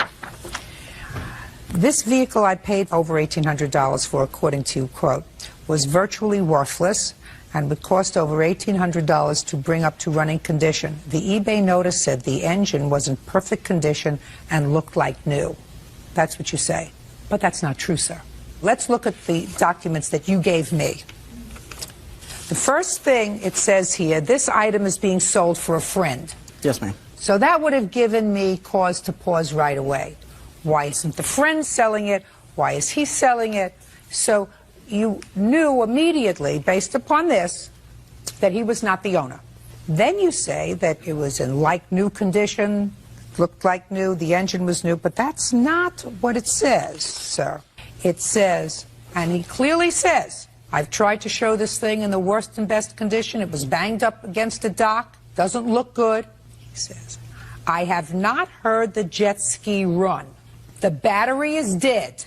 The engine looks like new and is most likely in perfect condition, but there are no guarantees. That's very different from saying the engine is new. Yes, ma'am. What this man is saying to you, to a reasonable person, is, don't buy this jet ski. It's dead. I haven't heard it running. It probably is good. The engine looks good because it's clean, and there are no guarantees. So he sold this to you as is. Yes, ma'am. With that in mind, now you can tell me that when you got it home, what did you do? First thing I did was bring it to a mechanic. And let me just back up by saying we talked about the condition of the jet ski. The body, it was understood it was in physical bad condition. That wasn't in dispute. I wasn't. I know we're not talking about that, sir. Just get over to the next point. The next point I made to you is sold with absolutely no guarantees. That's what he says here, and you purchased it that way. So you got it home, you had it looked at by a mechanic, and the mechanic said it's worthless. So what happened next? Well, I brought it to the mechanic, and it wasn't that the engine was in bad shape. This apparently was underwater and sunk, which he did not tell me about. That was the basis. Just a second. He said, I don't know anything about this jet ski. I'm selling it for a friend. I understand that. That's what this said. This was somebody that he knew. He had information about the jet ski. I felt that selling something as is and that he didn't run it was different than knowing that the ski had been turned over and was submerged in water. Now, do you have any proof that Mr. Brain knew? Stop playing with your paper, sir. It's irritating. I'm sorry. Knew that the jet ski had been submerged. I don't have any personal knowledge of that other than when I opened up the compartment for the seat, the engine compartment was totally clean. It was coming from a friend of his, and he was representing the jet ski. No. He wasn't representing anything. My question to you is, do you have any proof that he knew that this jet ski had been submerged? I don't have any personal knowledge of that, ma'am. That's it. So what did you do? I stopped payment on the check immediately because I figured he felt he knew. My feeling was I don't care what you knew. felt. Okay? I don't care what you called your feelings go elsewhere. Yes, this is a court. I called him immediately to say that I'm stopping payment on the check because I brought it to the mechanic the next day. I called him that day and left him a message. Okay. And told him that the check was not going to clear. I was putting a stop payment. And what did he want to do? He's lying, Your Honor. Don't, Mr. Brain, don't speak. I subsequently got the report from the mechanic. I don't care what the report says. And then I sent him an email to say, and I have the email that I sent him saying, the ski is no good. It was full of water in the engine. You didn't tell me that. What do you want to do to pick it up? And he never responded to that email. You mean you wanted him to come and pick it up? I wanted him to contact me. He wasn't contacting me. Did you say to him, you just said to come and pick it up?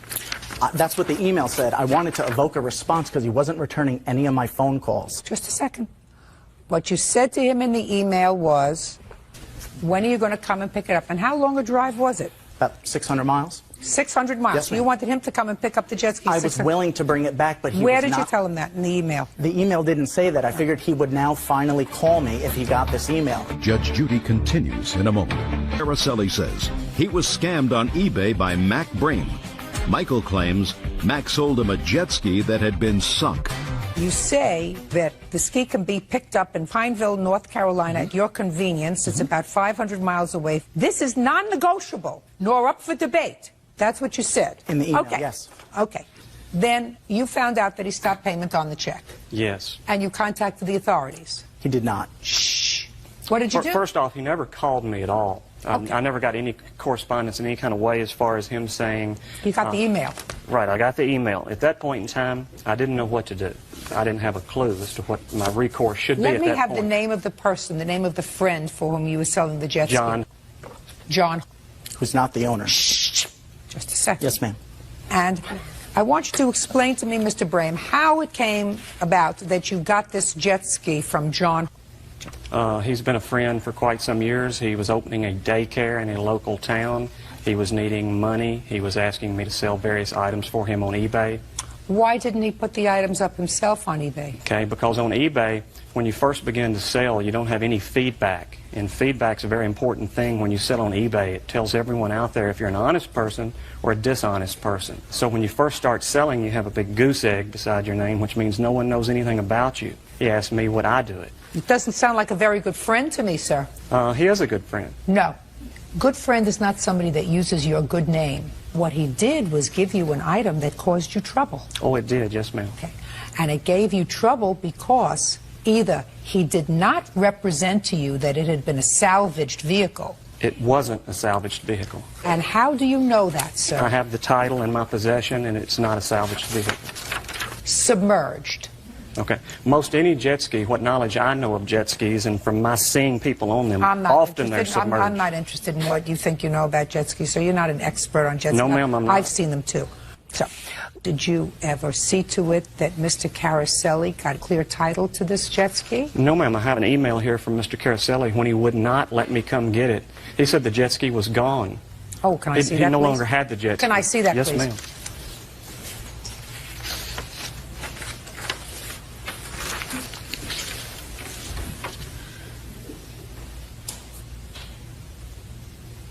What'd you do with the jet ski, sir? I still have it. Well, why did you tell him that you didn't? You said, sorry, it's gone now. The state of South Carolina deemed that it was abandoned because he would not respond. I sent a letter to him. No, but that's not what, Mr. Caroselli. What you say here... I was sitting at the mechanic. That time I was sitting at the mechanics. I don't care if it's sitting at the mechanics, sir. Then you say it's at the mechanics. You don't say, sorry, it's gone now. The state of South Carolina required me to get in touch with the registered owner in reference to the ski because he would not return calls. I couldn't return it to him. Why don't you just say that here instead of saying it's gone now, Mr. Still never called me at no Mr. point. Caroselli, you understand what I'm saying? Yes, Give ma'am, me I a do. reasonable answer, sir. I'm giving you the truth. No. I'm telling you what So I you did. lied in here. I physically... So you lied in here. I didn't tell him the whole truth in that response. You didn't tell him the truth. He didn't respond at all. You didn't tell him the truth. No, I did. I was not totally honest in that. You're correct. What do you want? He also lied, and he PayPal'd us. It was an electronic form of payment. He PayPal'd us a $100 deposit for the jet ski to hold it until the next day when he could drive from South Carolina to Kentucky to pick up the jet ski. He informed PayPal that he did not receive the merchandise, so therefore he was able to get PayPal to give him his $100 deposit back because he lied to them and told them that he did not receive the merchandise. Show me. Did you, in fact, Mr. Caroselli, notify PayPal that you did not receive the merchandise? I don't recall what I said to PayPal, but they refunded the $100. He stated... Just a second, I can read. Okay.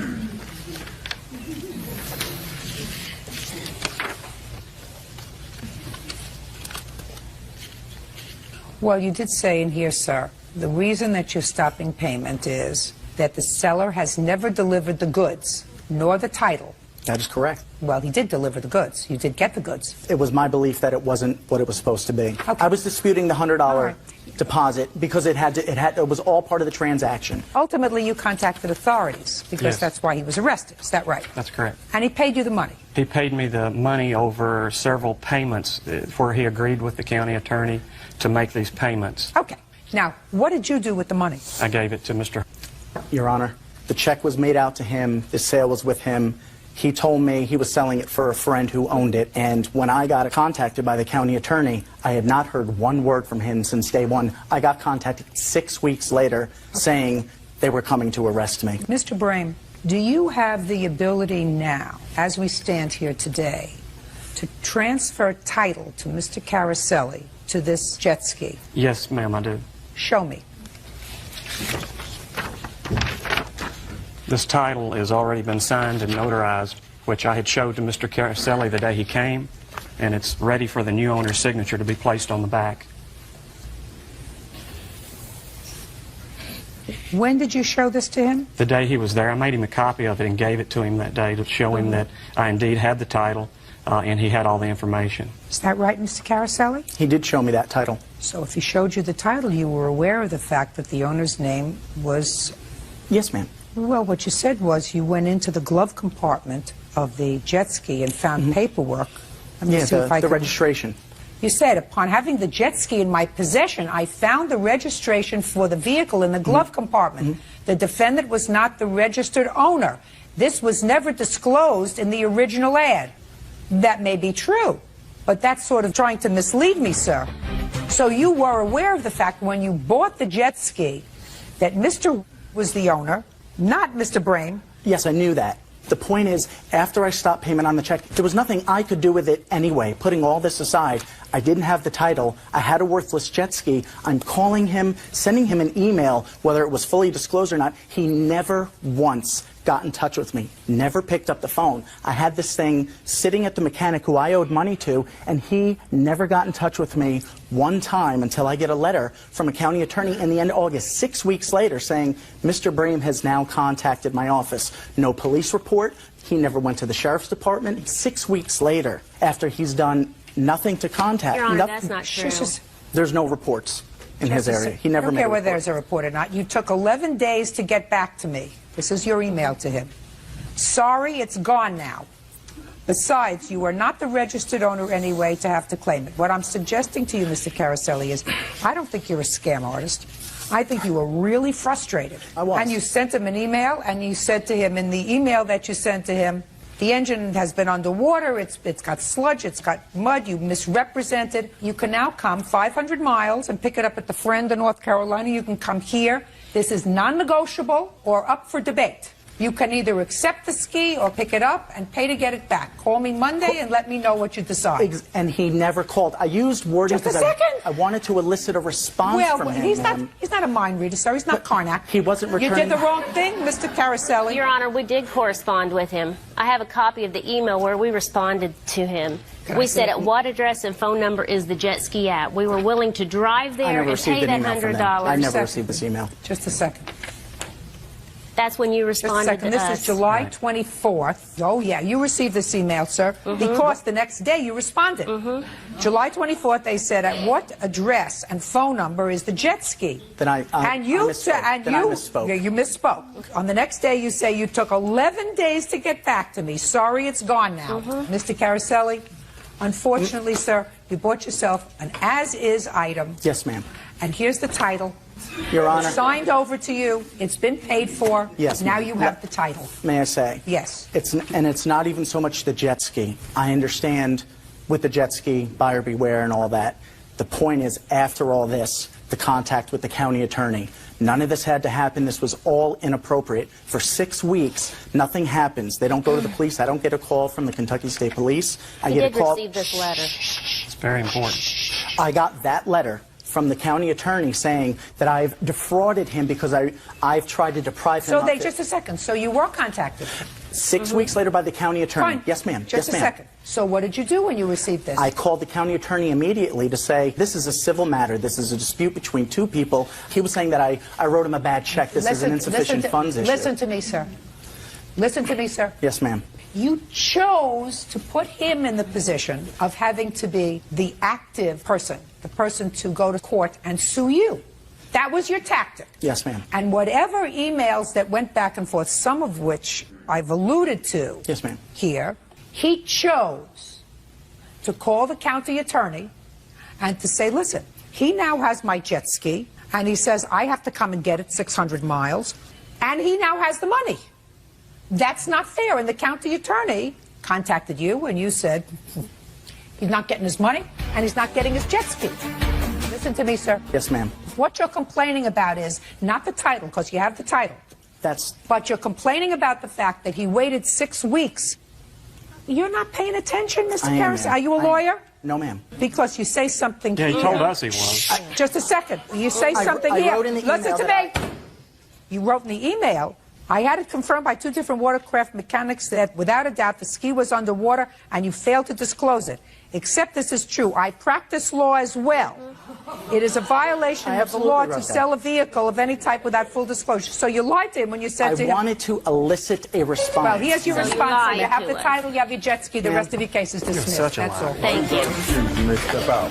Thank you, Your Honor. He paid me for the jet ski finally, and I hadn't heard from him in quite some time, so I assumed it was over. He was selling a bogus jet ski for somebody who couldn't sell it themselves. I received some paperwork in the mail showing where he was suing me. He got the authorities involved because he refused to contact me, and currently I'm pursuing a lawsuit against him and the attorney for malicious prosecution. It was very much spelled out in the paper along with pictures to show the jet ski. I was trying to make it sound like he had no choice but to come get the ski. Basically, he decides then that you can come here and get it, or I'll give you $300 for it. He never picked up the phone one time to make one phone call. He came there originally just to steal the jet ski, not to pay for it. I was falsely arrested at work. I lost my job. It did take me quite a while to decide what I wanted to do, if I wanted to drive to South Carolina or get the law enforcement involved or whatever. They came and served a warrant for my arrest that he attested to that I defrauded him when he knows that it's just not what happened. He had the item, disposed of the item, and took the money back. Be careful what you buy.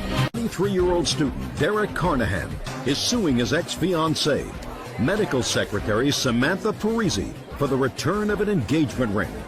Samantha is countersuing for unpaid rent and the return of furniture. Order. All rise.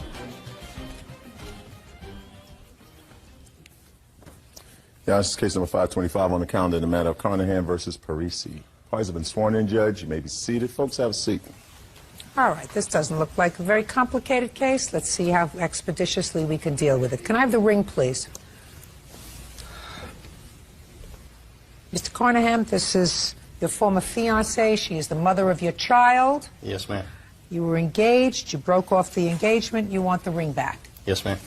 Tell me why you shouldn't have the ring back. He should not have the ring back because he has cheated on me, he was physically abusive, and agreed to stop drug use in order to continue on with the marriage. And he did not do as he agreed. And what did you find out about first? Cheating or the drugs or being abusive? First was the abusive. Okay. That should have been your first clue. Arrivederci, adios, sayonara, whatever, goodbye. Who are you? I am her mother. Right. Good, sit down. You agree with me? Totally. Went through that for 7 years. Good. So after he abused you, you stayed with him for 7 years, and did he abuse you before or after you had a child with him? After. Before you had a child with him, he wasn't abusive? A little bit. More verbally abusive. Abusive is abusive. So, he's abusive, you have a child with him, then he becomes verbally and physically abusive. And when was he using the drugs, before or after you had the child? After. And what about you? I used drugs with him at the end. After? After the child, yes. And when did he cheat on you? In December of '04. So you think that you're lucky to be rid of him, right? Correct. Who's paying for the ring? My mother has for the past 5 months. Is that right? That's incorrect. Well, show me the bills and show me your checks that you paid for it. She did make 2 payments. We had a verbal agreement. I had a verbal agreement with Linda. When was the last time you made a payment? November. She made December and January. How many payments did you make? Your Honor, he stopped making payments. She moved back into my house in June. He immediately stopped making payments. On the ring? On the car. I'm not talking about the... I don't care. Listen. Okay, the I'm ring talking was about paid ring. for. What? The ring was paid for by my co-signing of a note on his car. So the car is actually Finance. paid off. I mean, the ring's actually paid off, I'm sorry. Ring was Oh, paid just a upon second. purchasing. I see. So you used the car as collateral? Exactly. And they've got the car also. How much did you physically actually pay towards this ring? The whole entire amount. Well, you paid for it with the car loan. That's correct.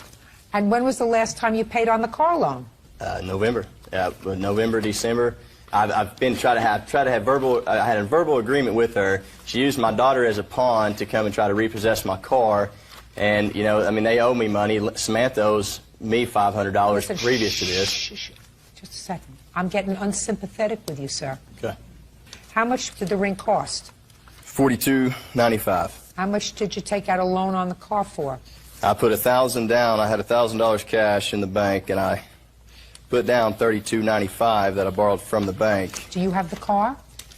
Well, it's, yeah, repossessed or has it in storage. Okay, so you have the car. I have the car because when she left the relationship in June, he stopped making payments. On the car? On the car. I understand that, but the car, let's say this and the car are one and the same as far as the money is concerned. Right. So if you have the car, he gets to keep the ring. If you have the car... Well, but there was more too. When she I don't care left what the you- house, he took all the furnishings. Sit down. I'm not... and- Listen to me. Okay. Sit down. Listen. Sit down. Give him the ring. You people are playing with each other. You're not going to play with me. Okay, now you have the ring back. Now I get to the counterclaim. You lived in an apartment together. Yes, ma'am. Is that right? Yes, ma'am.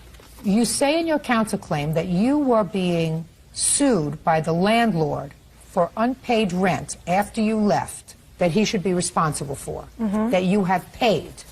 Can I see that you have paid money to the landlord? Are you on the lease? Yes. Good. How much did you pay? I am making monthly payments. In what amount? I owe $100 a month for 12 months. Because they evicted you, is that right? They evicted you, is that right? No, ma'am. That's what the manager said. I'd already moved out. I mean, when they filed for that deal, I was already moving out. I was in the process of moving out. They were... When was your lease up, sir? I'd say probably June or July the lease was up. Why do you think she should be responsible for this $1,200? Not the total $1,200. I don't believe she's totally responsible for that. I mean, I feel I'm half responsible just as well as she. Good, give me the ring back. Judge Judy continues in a moment and says ex-fiancée Samantha Parisi won't return the engagement ring. Samantha says Derek abused her and cheated on her. You threw her out of the apartment. No, I didn't totally throw her out. Oh, yes, you did. That's what you said. That's what you swore to in your complaint. You said, I broke up with her and told her to leave. Yes, ma'am. Mm-hmm. Okay. Now, when you moved into this apartment, who purchased the furniture? It was mainly my furniture. It's my furniture. I purchased the furniture. Show me. There's nothing I can show you. I mean, I've got a list of furniture she's got, that she took, and I took some, and she took some. And She took some when she left? Yes. What did you take when you left? A bag with about a week's worth of clothing in it and the clothes on my back. What furniture did she take? She's got the big screen TV. She's got the kitchen Just tables. a second. 2 of them. Did you take the big screen TV when you left? Yes, I did take the TV. What else? DVD player, surround sound. Was that left? The DVD player was a gift from my mother for Christmas. And the TV? We had purchased that. What else did she take? All my daughter's belongings, her toys, everything of that nature. Well, where was the child living? The child was living with Linda. So why shouldn't she take the child's toys? She come and stayed with me, too. At given times. She took everything. Listen to me, sir. Yes. Why did you leave the TV there when you moved out? I didn't leave it out. She come over while I was gone and took all this stuff. Just a second. The day that she came over with the landlord, are you telling me that all the furniture was still in the apartment? Yes, that's what I'm telling you. All of the furniture was still in the apartment? There was a majority of the furniture in the apartment. I said, was all the furniture in the apartment? No, not all of it. What had you taken out? I'd taken... Be careful what you tell me. I'd taken my bedroom furniture. So the bedroom furniture was gone. What else? I believe the couch was gone. So the living room furniture was gone. What else? And that's about it. I took the couch, the recliner, and my bedroom furniture. Who bought the couch? I did. Is that right? The couch I do believe he paid for. And the bedroom furniture? My money also. Is that right? I've got the receipt here. It is in his name. But I have showing that the purchase was taken out of my personal checking account. Can I see it? Also, there's a mattress, a Serta pillow top mattress that my mother had purchased. And I don't have a receipt or anything on that. I have an estimate. Is that right, sir? She wrote a check for it, and I gave her the cash money. Well, where did she get money to put in a checking account? From me. Only from you? You were the only one working? Yes, at this time, she didn't work. She didn't work for over a year. I supported her and my daughter. She didn't go to school. She didn't work. She didn't do nothing. Well, who took care of your daughter? For a period of about 3 months, her mother was watching our daughter. And what was she doing? Nothing. You mean that your daughter was living with her grandmother? Yes, and Samantha did absolutely nothing. Just a minute. Let me understand this. Baby was living with the grandmother. Yes. And she was living with you. Yes. And you permitted that? I didn't want that, but at a particular time, my name wasn't on the birth certificate due to the help and coaching of Samantha's mother, Linda. So when Linda gets custody of my daughter, I went down to Oklahoma City and filed and put my name on the birth certificate to seek custody. I have a question for you. Would you stand up, please? You turned the truck. We're getting back to the truck. You turned the truck into the bank. Yes. Do you have anything from the bank indicating that they are going to come against you or Mr. Carnahan for a bulk amount of money? Because I assume that they've sold the truck. No, it's still in storage, and I do have storage the note with whom? That when they repossessed it, according to the law, they have to put it in storage for 10 or 15 days and give him the opportunity to pay the balance of the note. And what's the balance of the note? $2,600 and some odd dollars. She gets the ring. Thank you very much. Listen to me. This is how this matter is resolved. Sell the ring. Pay off the car. Got it? Yes. Get your name out of anything that has to do with his loan. He may get the car because it's titled in his name. He may get it back. Your obligation is going to be over. Do you understand that, sir? You don't like it? That's too bad. If she sells the ring and gives the bank the money, you should be able to get the car back. Well, the police have called her and told her they were going to press criminal felony charges if she didn't return the car, and she said... You should have made the payments, sir. You brought it on by yourself. You're a smart aleck. Should have made the payments, then she wouldn't have had any excuse whatsoever to have the truck repossessed. Clear? Good. I'm not getting into your furniture. It's far too complicated and really very unimportant. You left last summer. If the furniture wasn't so important to you last summer, it shouldn't be important to you this spring. Do you understand? But I don't believe that you should be responsible for rent on the apartment, because he threw you out of the apartment. He told you to leave. On your counterclaim, I'm giving you a judgment of $1,200. That's all. Parties are excused. You may step out. He made my life miserable, which resulted in using drugs, and I became a codependent. She was the only one issued a drug rehabilitation, so she's got the drug problem, not me. He's a liar. My daughter does not even visit him. She's not allowed to see him. I've got to hire an attorney and seek legal advice and have a paternity test done. You know, it's going to cost me a couple $1,000, you know. He went out, he and his friends, and had a sexual encounter with a woman, and then her life really spiraled. It's obvious her mom coaches her through pretty much everything. I mean, this is, you know, her 6th marriage, so she's pretty in tune on how the legal system works. He's abusive and he's crazy. He's got major issues. And now the next case. All parties in the matter of Noonamaker versus Noonamaker, step forward, please. Salesman Bruce Noonamaker is suing his son, truck driver Shad Noonamaker, for unpaid credit card charges. Shad claims he's never stopped making payments. Mr. Noonamaker, this is your son. Yes. According to what I read in your complaint, 2 years ago, your son ran into some difficulty with a truck that he owned for business. And the truck broke down, requiring a substantial amount of repairs. You loaned him money to make... Stop playing with your papers. You loaned him the money to make the repairs on your truck through your credit card. There was an agreement that he would pay you back, and he had been making the payments faithfully on your credit card from 2002 until March of 2004. So far, am I correct? Yes. Is that right, sir? Yes, ma'am. And then he stopped making the payments. You want at least part of the balance of what is owed, because the maximum in this court is $5,000. The defendant says that you breached the agreement with you with regard to repayment of this loan, so the loan is null and void. And he'll explain that to me in a moment. When, in 2002, was this loan made? May 2nd of 2002. And under what circumstances was it made? Shad was on a trip. He drives over the road, and during the trip, he was outside of Colorado, about 150 miles outside of Denver, rather, in Grand Junction, Colorado, and he called me and said that his truck, the engine had blown. What kind of truck did you have, sir? It's a Freightliner. I have a photo here. I'd like to see it.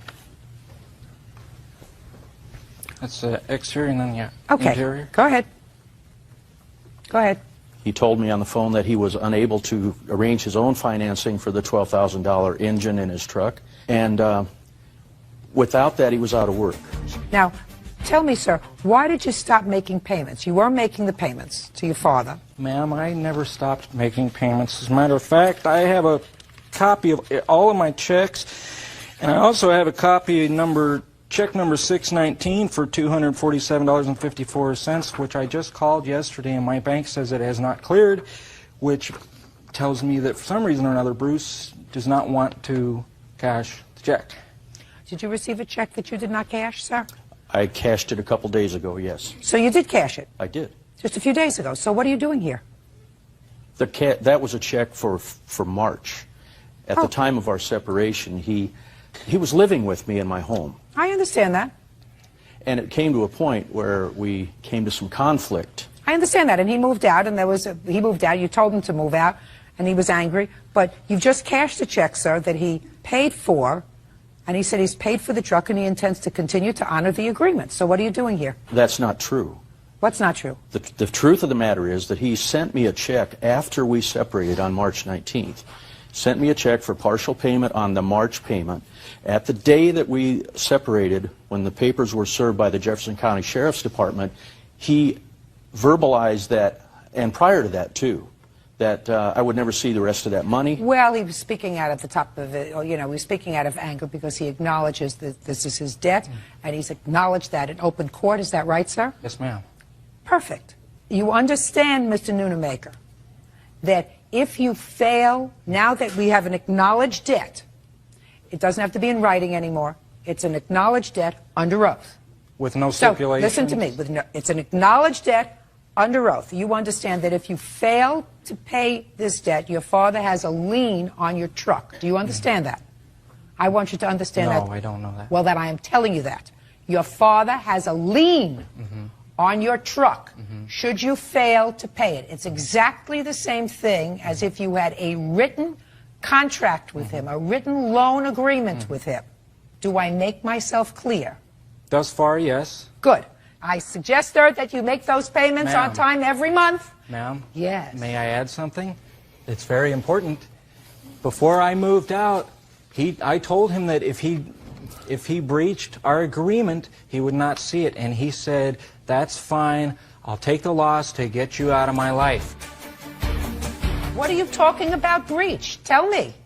The agreement was that I would continue to make payments and still live in his house and do my studies. Well, that's what you wrote in your answer that I didn't believe when I read it in your answer. Are you telling me, sir, that when you called your father from the road in May of 2002 and said, Dad, I blew the engine on my truck and I don't have the finances to fix it. Can you lend me the money? And your father said yes. And what you want me to believe is, and you said to your father, and I will pay you back as long as you are nice to me, watch your temper, let me live in your house and continue my studies. And your father said yes, under those conditions I will... Stop speaking! Under those conditions, I will give you the $12,000. Is that what you want me to believe? Get a life. We did not make an agreement, ma'am. Listen to me, sir. We did not discuss an agreement. Listen to me, sir. I've just advised your son, under oath, your son has acknowledged this loan to you. There were no conditions on the loan. I find that there were no conditions on the loan. I will enter an order that should he miss 2 payments, you have leave to enter a judgment against him in the amount of the balance owed on the truck, and you may enter a lien against that truck in order to execute on it. You can sell it. Do you understand? I do. What about the 2 Goodbye.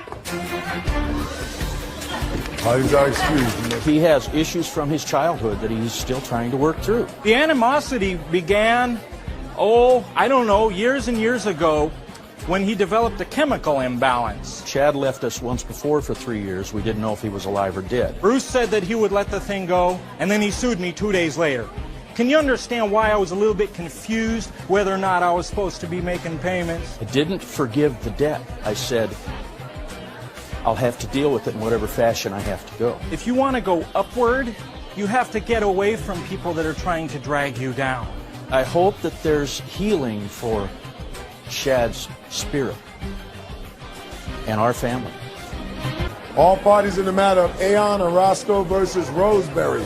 Step forward, please. Retail worker Rosalina Aon Orozco is suing her ex-boyfriend, Assistant Construction Superintendent Louis Roseberry, for slashing the top of her convertible. Louis denies the charge and claims it was probably one of her other boyfriends. Mr. Roscoe, it is your claim that the defendant, who used to be your boyfriend, slashed the top of your convertible because he was angry with you, I guess, for breaking up with him. And that was when? August 25th of 02. Mr. Roseberry says that he didn't cause that damage. Where have you been for the last year and a half? Back and forth. We broke up, and then we'd get back together, and we'd break up again. So is what you're telling me, after he slashed your car in August of 2002, you got back together again? About a month. About a month later? A month later. And how long were you together? For like 13 months. And while you were together for the 13 months, what did you do with your convertible top? Well, he damaged my car August the 25th, so I fixed it a month later, and that's when I got with him. And you were together after that for 13 months? Oh, no. For 3 months. You were back together for 3 months? After that. Did he live with you? Or did you live with him? No. Well, when you mean you were back... lived with me. Shh. What do you mean you were back together again?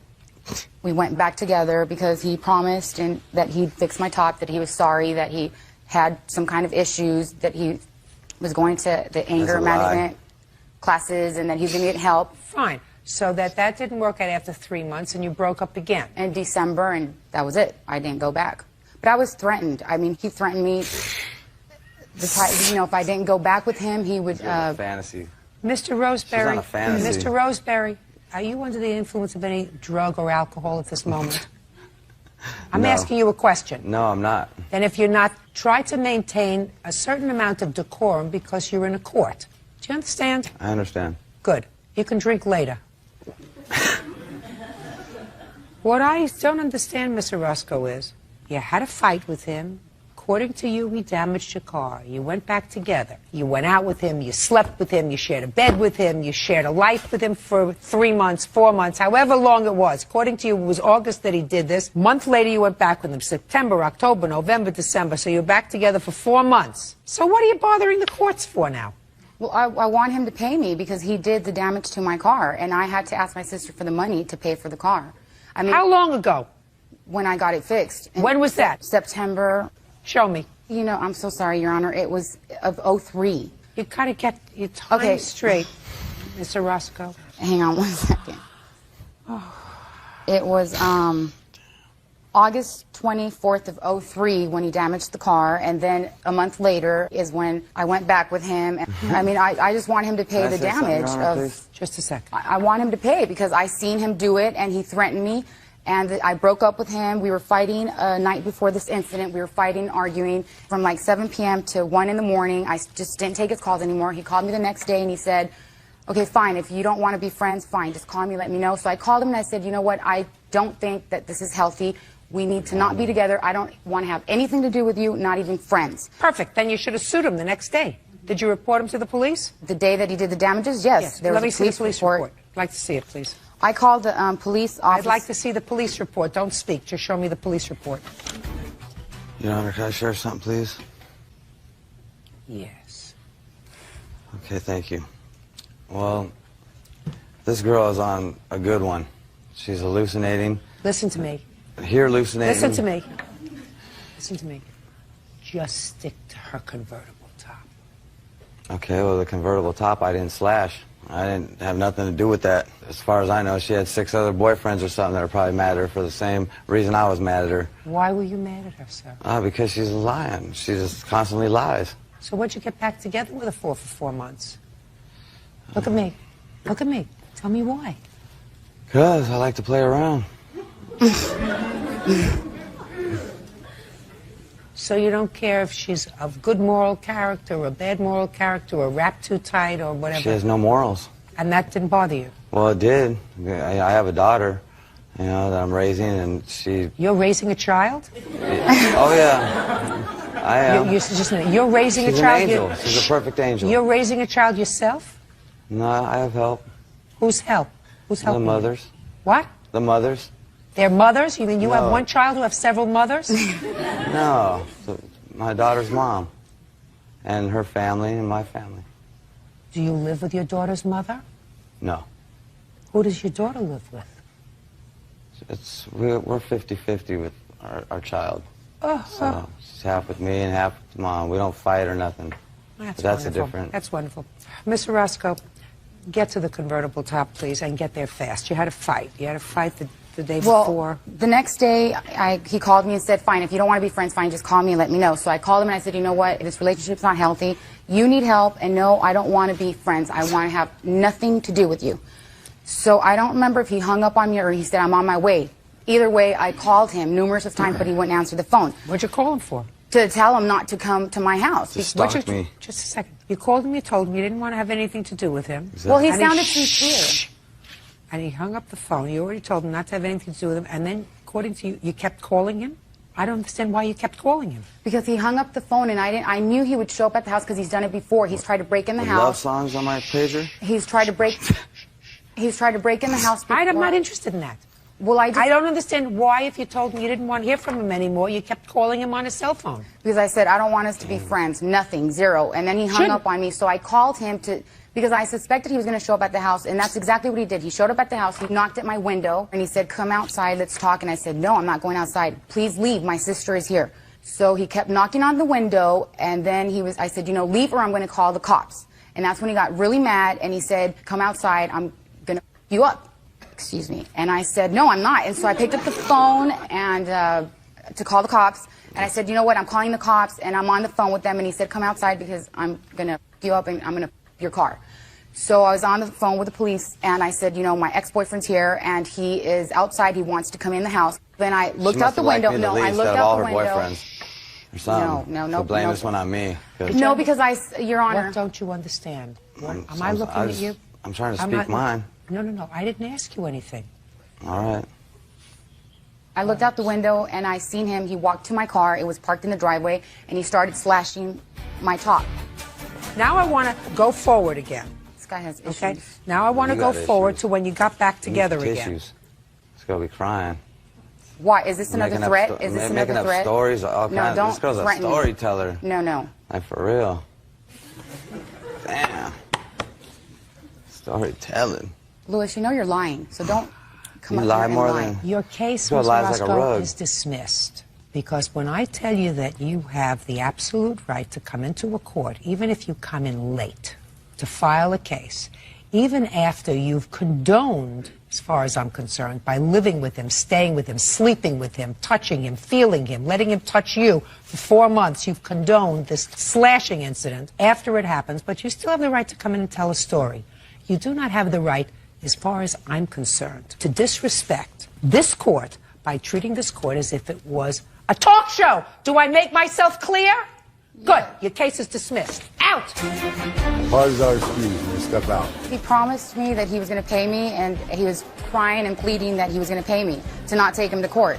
And I believed him. This girl's on something. She's on... I don't know. I got threatened. He said that he was, he was threatening me.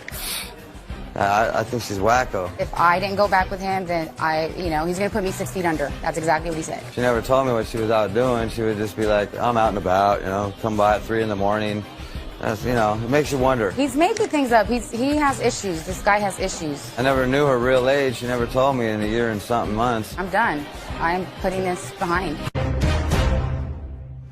19-year-old Kaya Eliasov and Brandon Blanchard are suing Brandon's father, William Blanchard, for unpaid wages, property damage, and stolen belongings. Court come to order. All rise. Have a seat, everyone. Hello, Gus. Case number 2028, Eliasov Blanchard versus Blanchard. Thank you, Kevin. Welcome. Eliasov? Yes, ma'am. That's you. How old are you? 19, almost 20. 19. Yes, ma'am. What do you do? I am a server. Since when? As of June of this year. This is your boyfriend? A fiance, yes, ma'am. Fiance. And how long has he been your fiance? For over a year. What does he do for a living? He is currently unemployed. When was the last time he had a job? That was about a year ago. What kind of work did he do a year ago? Warehouse work. Is there any reason that he hasn't worked in a year? He has concussions and back injuries. And from what? From car accidents. Does he currently have any lawsuits pending with regard to those accidents? No, ma'am. So the accidents were your fault? No, they were the other people's faults. The other people had no insurance? The other person didn't have insurance at the time. So later on, he ended up stating that he did have insurance and got out of the ticket. Do you see a doctor regularly? Not anymore, no. I used to, though, until I ran out of my insurance for health insurance. And then the bill just kept stacking up on me. At that time, did you have an attorney? No, Your Honor. Did you ever have an attorney with regard to, did you ever consult an attorney with regard to these accidents? No. No. Okay, fine. Is there any reason why you're not working? Yes, ma'am. I have bad back problems that I've had for quite some time. I have 4 discs out in my lower back. I also have knee injuries, shoulder injuries. I was pushing my body more than I should have been. I was over 300 pounds working in a heated environment, working every day. And I dropped all the weight, and then I ended up hurting myself even further from there. And then my doctor told me not to do anything over 20 pounds, so I went against her rules, and I did it anyways, and I kept injuring myself. What kind of work does your father do? He works as a U-Haul business associate and mechanic as well. When did you live with your father? I lived with my father in January, I believe it was 8th. January of what year? Of 2022, sorry. After you have been disabled all this time because of all the heavy work. Yes. Let me give a general outline of what this case is about. Yes, ma'am. You and your fiancée were living where? We were living with my father. No, before you lived with your father. My father. Her father. In what state? Wyoming. There come a time when your father either said it's enough or you decided that you were no longer happy in Wyoming? It was a conflict with his girlfriend that came about. Whatever it was. If it was a conflict with his girlfriend, your father told you to skedaddle. Yeah. Yes, ma'am. And you called your father. No, I didn't call my father. Who did? My father called me. You mean just out of the blue? Yeah, he does it at random once in a while. He just called you at about the same time that your fiancé's father told you to get out. Yes, is what I believe. Anyways, I've had a few concussions, Your Honor, and I don't remember a lot. Okay, we're going to get there. In any event, you had a discussion with your father that you didn't have a place to live, you didn't have a job, she didn't have a job, you had no money, her father was kicking you out of the house, and he drove cross-country to get you. Yes, ma'am. In what month? It was in January. January of 2022. Yes, ma'am. How many miles did he drive to come and get you? I think 1,000 miles, maybe. Each way?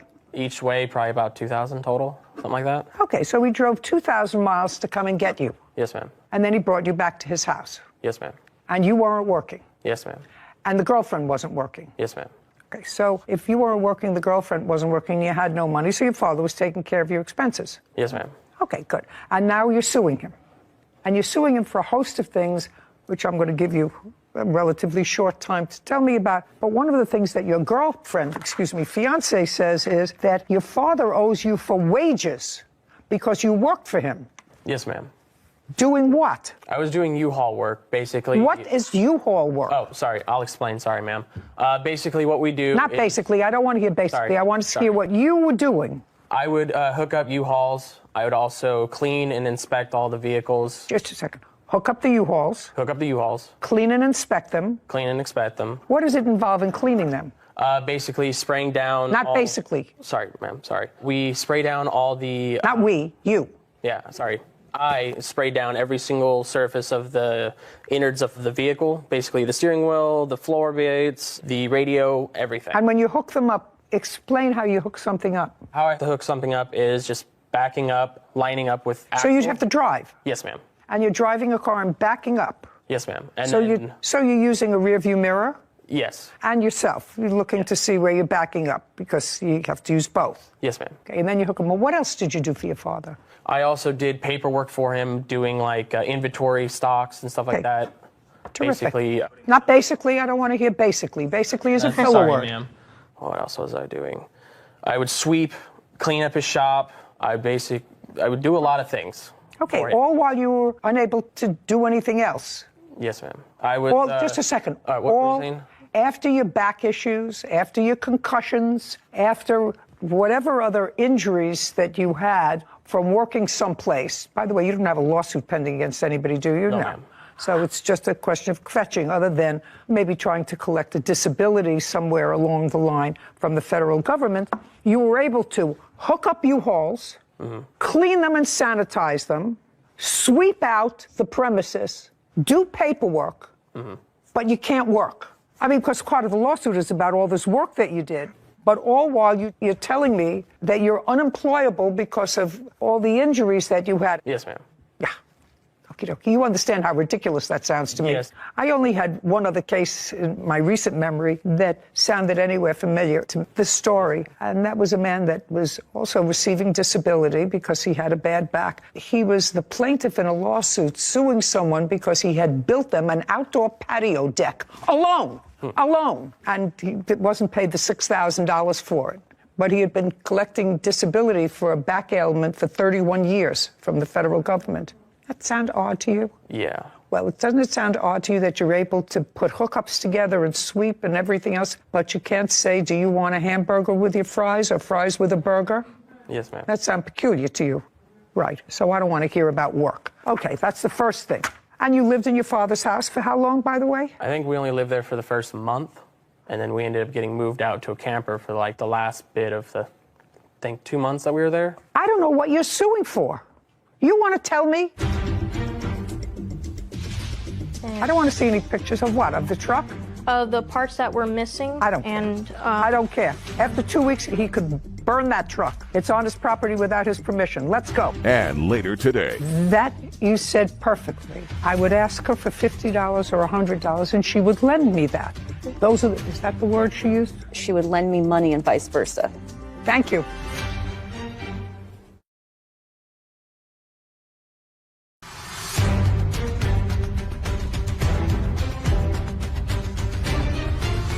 "19-year-old Kaya Eliasov and Brandon Blanchard claim Brandon's father, William Blanchard, owes for unpaid wages and stolen property. William is countersuing for moving expenses and property damage. Now, I'm not entertaining your wages because you can't work. That's what he just swore to. He can't work. That's why he's unemployed. He has 4 disc problems. I think he said 4.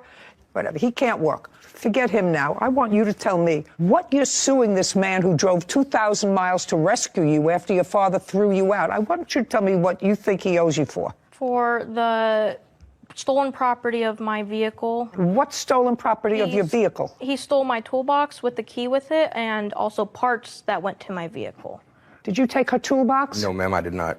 Next. What's next? Whenever I confronted him about it. About what? About the toolbox when we went to go get my truck, then he would say what he just said, that he never took it. But when I asked him where did the key go for it, he denied he would just ignore that fact. Well, it's not a fact. It's not a fact unless you can prove that he took your property. You said he just said to you, I don't have your toolbox. But my vehicle was on his property, in his possession. Okay, and that's what you have. Your vehicle, while you were living there, was on his property, and therefore he's responsible for the toolbox. Yes, ma'am. When he kicked us out and then told us to come back for the truck, he was going to give us 2 weeks to have it towed. Because the truck wasn't working, but he let the truck stay on his property for 2 weeks. Yes. What else are you suing him for? Just for the repairs on the vehicle. On what vehicle? On my truck. That whenever I went to go get the truck off his property after that 2 weeks, that's when the toolbox was missing, and I also looked under the hood, and there was wires hanging out, and those wires, I do have pictures. Just a second. Let me ask you this question. You said, you said he gave you 2 weeks to come and get your truck off his property. The truck was inoperable when you left it on his property. Wasn't running. No, ma'am. That's right. You did not come to get it off his property in 2 weeks. You came after the 2 weeks. Yes, ma'am. How much after the 2 weeks? I think just like a couple days after. We came back on April 23rd and we left the property April 6th. So it was after the 2 weeks? Yes, ma'am. Anything else? Yes, Your Honor. Well, let's get there fast because I'm quickly losing patience with 2 ingrates. Here's the pictures. I don't want to see any pictures of what? Of the truck? The parts that were missing. I don't care. I don't care. After 2 weeks, he could burn that truck. It's on his property without his permission. Let's go. Move on. Your father came 2,000 miles to get you. He fed you for a month. He kept a roof over your head for a month. In return, you're suing him for nonsense. Let us move on. Yes, Your Honor. Anything else? No, Your Honor. Very good. Okay. Now, Mr. Blanchard. Yes, ma'am. You have a countersuit that actually you wouldn't have brought now because you didn't have an agreement with your son and his fiancée when you went to get him. How many children do you have? 8 altogether. Prior to going to get him cross country, when had you seen him? Been several years. Tell me about the conversation when he contacted you. He said, Dad, I have no place to go. We can try to stay with her grandmother. I offered, said, I'll come get you if you have no place to go. And then? Within a week, I dropped everything to go get him. Now, when your son and his fiancée came to you, sir, did you put him to work in your business? Yes, ma'am. And how long was he in your business? Altogether, maybe less than 90 days. Did he work in your business after they moved out of your house? He says they only lived in your house for 30 days. They were in the house 45 days, and then they were left another 45 days inside of a camper. Can you tell me why they moved into a camper? There was a chance of my daughter coming home, and they were living in her room at the time. And so I wanted to make sure they still had something, so I put them into a camper. Camper on your property? Yes, Your Honor. What kind of camper? Small camper. So they used the inside of the house to shower and yes, Your Honor. Stuff, but they slept in the camper? Yes, Your Honor. All true? Yes, ma'am. Yes, ma'am. And he paid for the camper. He paid for the electricity, water, etc. when you were in now. She wasn't working. Did he also pay for the food? Did you eat in the house or did you eat in the camper? No, ma'am. We were getting food stamps. So we paid for our own food, and we also helped them with their food as well. Why were you getting food stamps? For the short bit of time, because he recommended to get on food stamps. Had you been on food stamps when you lived in Wyoming? No, ma'am. Okay, how did you support yourself there? I was working at the time. And what about him? A driving company, basically, we go around, pick up food from places and So deliver. you were able to drive? Yes. Oh. For only a little bit. With all those injuries? Amazing. Okay, I would like you to testify, sir, now to the conversation that you had with your son with regard to compensation for coming to pick him up in Wyoming. Be very careful what you say to me. I told my son before I picked him up, I said, you need to pay me back for this trip. Did you tell him what for the trip? I mean, Yes, your for all time? expenses. All expenses for the trip. For the expenses? Yes, Your Honor. How was he supposed to do that? He wasn't working. He was supposed to get a nighttime job on top of working, helping me out around my shop. Did he help you around your shop? He You said did. about 90 days. Did you pay him? No, Your Honor. Well, if he worked for you for 90 days and you didn't pay him at all, and it cost you a couple of $1,000s, according to you, Yes, Your to go out and get him, hire trucks, spend time back, whatever it was, and he worked for you for 90 days without compensation, why do you think he did that? I was hoping just because that's what he really wanted to do. No good deed goes unpunished. You went and you got him, and now they're suing you, but their case is dismissed. They have no case against you. It's all a bunch of nonsense and ridiculous. But likewise, sir, your counterclaim is for the expenses that you incurred in going to pick them up. I don't actually think that there was an agreement to pay you back for your expenses, but even if there was an agreement to pay you back for your expenses, the fact that he worked for 90 days without any compensation, I think, more than compensates you for that. As a result of that, your counterclaim as well is dismissed. We're finished here. This court is adjourned. You try to do your best for your kids whenever you can. This is no different. It's been very difficult growing up. I hope he gets his life together. I don't want anything to do with him. I'll always be there for him. It's time to cut the strings. I'm done with him. That young man sounded as if he was intelligent. That doesn't mean he was smart. That means he was intelligent. Because at age 19 or 20, to have already figured out that you can't work because you have a bad back unless you really have to work. If you really have to work, then you can work for your father. That's a bad mindset for a very young person. That means that your life is really going nowhere. You're not preparing yourself to do anything. And to take it a step further and to sue the only person that was there for you in a time when you needed them. No good deed goes unpunished. Nishera Garrett is suing her former friend, Michael Kodia, and his girlfriend, Brianna Serrano, for a personal loan, car damages, and an assault. Court come to order. All rise. Have a seat, please. Hello, Judge. Case number 2056, Garrett versus Kodio scenario. Thank you. Ms. Garrett, this gentleman, Michael Kodia, is that correct? Kodia? Yes. You and Mr. Kodia have been lifelong friends, according to what I read in the complaint. Lifelong, you're both very young. How do you know him? Well, we used to ride bikes together. His mom used to also braid my hair when I was a child every Sunday. But you and Mr. Kodia were never involved in any relationship other than just friendship? No. And Mr. Kodia, Miss Serrano is currently your girlfriend. Correct. Yes, Your Honor. She had been your girlfriend and been living with you for a while, and you have a child together. Yes, correct. Well, she's currently pregnant.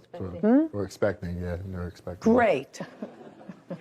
You had a fight with Miss Serrano, and that was around June of this year. Yes, Your Honor. And it was a substantial enough fight that Miss Serrano left the home, and she left the home with your child. And how old is your child? As I was saying, we are expecting. So you don't have a child together? She's 6 months pregnant, though, currently. Okay. So you just living, and she left. Correct. At about the same time, Miss Garrett, your friend, needed a place to stay. I wouldn't say needed a place to stay, but What would you say? it was more like I kind of had a clue, like she had a place to stay, but it was just one of those situations. No, look over here. Look over here. Okay. Sorry. Now, Mr. Kodia, I want you to understand there are very few stories that are new under the sun. I want you to really understand that. I have children. I have grown grandchildren, boys and girls. I've seen all the movies that I want to see about romance and guys. So your girlfriend leaves you. Yeah. Yes. And would it be fair to say that you invite Miss Garrett to come and stay with you? Yes, it would be fair. Had you ever invited her to come and stay with you before? No, I have not. Not in the current apartment that I'm staying in right now, no. Had you in another apartment?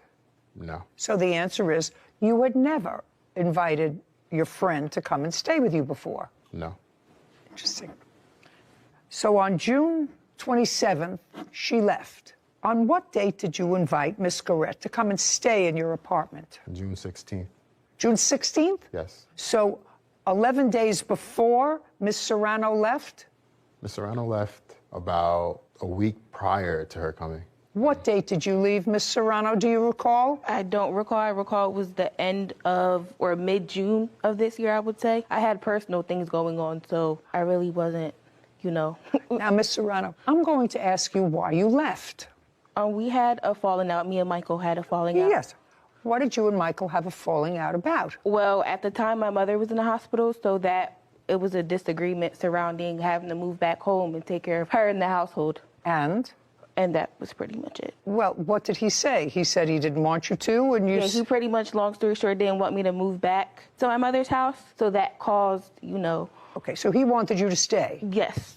Yes, he wanted me to stay, but, you know... He wanted you to stay. Now, did you know that the two of you were expecting at that time in June? Yes.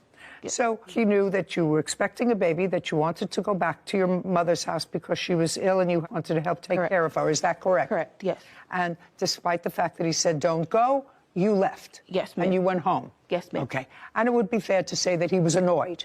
If you want, yes, yes. Oh, I'm getting this whole picture now. It's so easy. Okay. And about a week later, he invites this attractive young lady who's been a friend of his for a long time, a non-romantic friend, to move into the apartment. Yes. You know that that was nasty, right? Oh, no, yes, I know. You know that was nasty. That was an agreement between them. No. And, you know. But you know that that was a sort of a nasty thing to do. Oh, no, I'm fully aware. Yes, yes ma'am. I just want you to know what you're sort of dealing with. Yes, I'm fully aware of what I'm dealing with. Thank you, though. Thank you. I appreciate it. Thank you. Okay, good. Okay, so, Mr. Codia, I wanted to sort of get even a little bit. You invite Miss Garrett to come and move in, no rent or anything, because you didn't have an agreement to pay rent. You weren't going to pay rent or anything, and you moved in. And you moved in on? I moved in on the 1st. On the 1st of? July. July 1st. Now, Miss Serrano, I'm going to come back to you because this is such a fascinating story. Oh, Lord. Such a fascinating story. And he deserves to get dumped on a little bit. Oh, there's more where that came from, yes. I said that's more where that came from, yes. Okay. And between the time you left and July 1st, when Miss Garrett was invited to come to stay at the house, were you in communication with Mr. Codia? Yes. I would say like every day or every other day we spoke, you know, arguments, you know how it is. Yeah. Well, you know, first of all, you're pregnant and you have emotions, and then you're taking care of family members and whatever. And so I got it. Did he tell you that Miss Garrett was moving in? Yes. When? I would say I found out around like the 27th, 28th. Of June? Yes. Tell me how you found out that she was moving in. I believe at that point she was already moved in at that point. Okay. And what made you think that? Just based off of how the conversation went or how he told me. Tell me what he told you. What I was told was that a friend was moving in to solely cook and clean.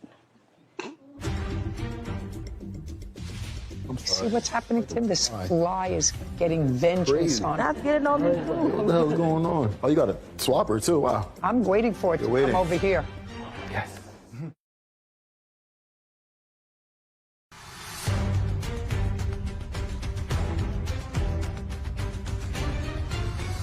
Nishira Garrett claims her former friend, Michael Codia, and his girlfriend, Brianna Serrano, owe for a personal loan and an assault. Tell me what he told you. I'm curious. I want to know. What I was told was that a friend was moving in to solely cook and clean. That's what I was told. Okay, did he tell you who? Who it was. I never met her. But he told you who it was? Yes, he told me who it was. And that made you, I would probably guess, a little annoyed and unhappy. I mean, I was annoyed. I would be annoyed. I mean, I was annoyed because I had personal things going on, but in between that time before actually realizing that she was living at my apartment, I actually had a brief interaction with her. I met her at a park. I met her. So between the time you moved out? Yes.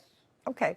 Was it you met because you contacted each other, or No, you met by accident? We met because me and Michael just, had a conversation to have had at that point in time. I'm assuming she was there in the area, so he just wanted to kill two birds with one stone. He said, do you want to meet the person, who's there, who I'm living with, and that's how it went. And was it a cordial meeting? Yes, it was. You met her, she met you? Yes. And he said, I just want you to meet the lovely-looking girl that I'm now living with because you went home to take care of your mother.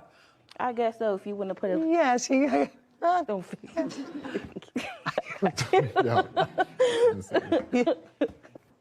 This is what your case is about. First, you claim that you loaned Mr. Kodia $750 for rent. Yes. And you did that because he said once Miss Serrano moved out, she wasn't paying her rent. He was short on rent. That's what I read here. Mr. Kodia has a whole different story. He said while he told you that he was a little short on rent and he was going to have to get a third job. That's not true. Just a second. You jumped in and offered to give him $750. That's what you wrote here. Is that right? Correct. Now, Mr. Kodia, did you tell Miss Serrano that somebody was moving into the apartment just to cook and clean? That's what she says. Yes, that's exactly my words. Exactly my words, yeah. That's exactly what you told her. Correct. You didn't tell Miss Serrano, the soon-to-be mother of your child, that you had a roommate who was paying rent. I did not. Miss Serrano, what kind of work were you doing when you were living together in June? I had a work-from-home position, will still currently do as a Medicaid specialist. Were you sharing rent with him? Yes. Everything was 50-50. Did you pay him any rent in July? No, I did not. Did you pay him rent in June? Yes. So you paid him the $750. That was your share of the rent? Is that what your share was? That was my share of the rent. June was already paid for. July I did not pay because I did not believe I was going to be there. Okay. Tell me what he said to you that caused you to give him this $750. Well, he texted me one morning and said that Brianna was no longer going to pay her half of the rent as of July, and that if he could... You were living there already? Yes, and if I give him $750, he would give it back to me. And we never discussed anything about me cooking or cleaning. I actually brought groceries, which he said that he would pay me back for, too, while I'm staying there. Okay, so you were actually there for 5 days, is that right? About 5 days. 5-6 days. And at some point around the first week in July, July 5th, 6th, or 7th, you came to the apartment. Yes. Tell me what happened. We went inside the apartment. Who's we? Michael and I, sorry. Michael so and you I were so you weren't staying there. Where had you met him? We actually met at work. We've been together for a year and a half. I understand that. Yeah. But you came home to the apartment together, and that was, I think, on the 7th of July. Yes. On the 7th of July. Where had you been? You'd been out. You hadn't been staying in the apartment. Oh, no, yeah. I was out actually just going to rosaries and stuff like that. I actually went to go pick him up after a family function from work. After picking him up from work, we went back to the apartment, went upstairs. Was that the first time you had been back to the apartment? No. Since you left? Since I left, I've been there on and off. Like, not on and off, but like every other couple days. But I've been there, not living there, but I've been there spending the night and, Have you ever, when you were there, have you seen Miss Garrett? Nope, but I've seen her belongings, though. Okay. But you knew she was there because he told you that she was there. Exactly. So on the 7th, you picked him up, you went back to the apartment, and you'd been there before, but you had never actually physically seen her in the apartment. Correct. Despite the fact that you knew she was there. Correct. Because you had been introduced to her. Correct. Okay. And what happened? So we went upstairs. She seen that I was with him, and I guess that must have made her mad. No, just tell me what happened. So there was an argument. Tell me what the argument was. I don't even know what the argument was, honestly. She just seen me, and then there was an argument that unfolded about what I still don't know still to this day. Okay, so now Miss Garrett, they came home, and? Okay, so them two never came in the apartment together at all that night and previously.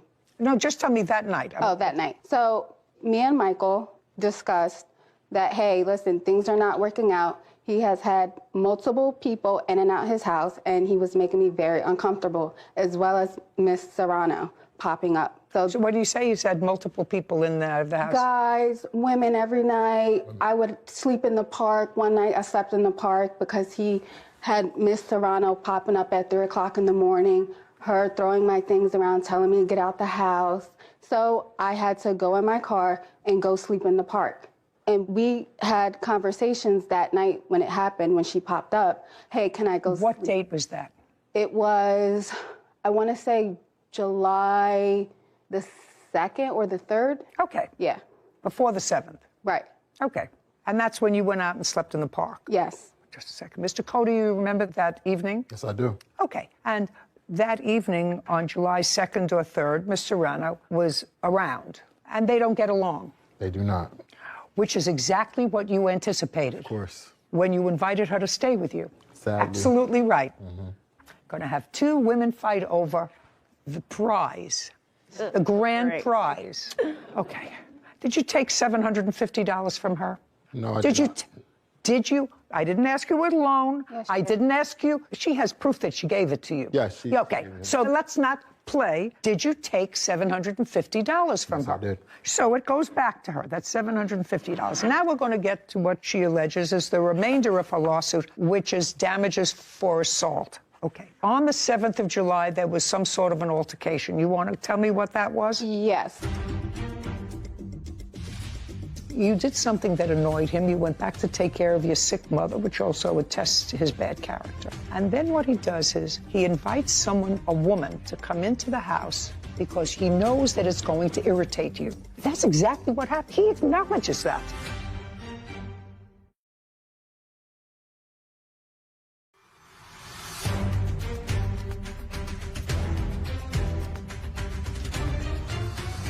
Nashera Garrett has accused her former friend, Michael Codia, and his girlfriend, Brianna Serrano, of damaging her car and assaulting her. Now, on the 7th of July, there was some sort of an altercation. You want to tell me what that was? Yes. So that evening, I went into the house, and he had his witness, Darius, there. And this person? Yes. And me and Michael had conversations about him before, and I just thought it wasn't a good influence. So that evening, I walk in the house, and I'm sorry, let me back that up. I asked Michael if he's gonna have men come in the house, could he please be there while I'm there with them? Because I didn't feel comfortable. He said yes. So when I walked in that evening and saw Darius there, I texted Michael and said, Michael, we need to have another talk, because every talk we have, I'm thinking that we're having understandings, but we're not. So, and Darius set up a whole twin-sized bed up in the living room, So I went out to my car. I said, Michael, when you get home, I'm in my car, so meet me in my car when you get off. It was around 8:30 when Michael had came, and I was sitting in my car. Me and Michael were talking. And was he in your car with you? No. He was outside of my driver's side. So that's when Miss Brianna came, and she started hitting him upside his head. And I tried to get out of the spot that I was in. And next thing I know, my window's down, and she comes and she's attacking me, punching me in my face. She keyed up my car. When she first came up to my window, she keyed my car. Yeah, I can show you. What? Okay, did you file a police report? I didn't. Why? I just didn't. I took care of my bruises and my scar. I did call 911, but then I hung up. I just didn't. And Okay. Do you have photographs of your injury? Yes.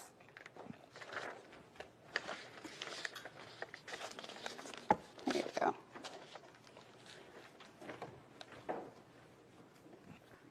So what you're telling me is that this was a scratch across your chest. Mm-hmm. And that's a scratch that was caused by Miss Serrano. Yes. And that was in July. Yes. Ms. Serrano, I'd like to hear your version of what happened on the 7th of July. Like I said before, there was just an argument that took place. That was nothing I want you to physical. start the argument from the beginning. Okay. Okay. She's outside in her car. Mm-hmm. Michael is talking to her at the car. Oh, yeah.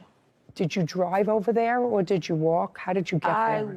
parked my car like in front of the house because they were on the side street. So I walked. So you walked there? Exactly. You parked the car. Now, let me ask you a couple of questions, Ms. Serrano. Yeah. Did Mr. Codia ever give you an indication that Miss Garrett was no longer going to be living there? Not that I could recall, no. Well, I want you to try to recall. I was told after that whole they went the day after that. The conversation was going to be for her to leave the house. Okay. And what were you coming over for? What brought you over there at 8 o'clock at night? For him. What do you mean for him? Well, he left something in my car. He left a charger or something. It was something he left in my car that I was returning back to him. Did you tell him you were coming over? Nope. I just popped up. The answer is no. No. You were curious. Yes, I was. Of course I was. There you were. I'm sorry. See what's happening to him? This fly. fly is getting vengeance Crazy. on Not him. getting on me. What the hell's going on? Oh, you got a swapper too? Wow. I'm waiting for it to waiting. come over here.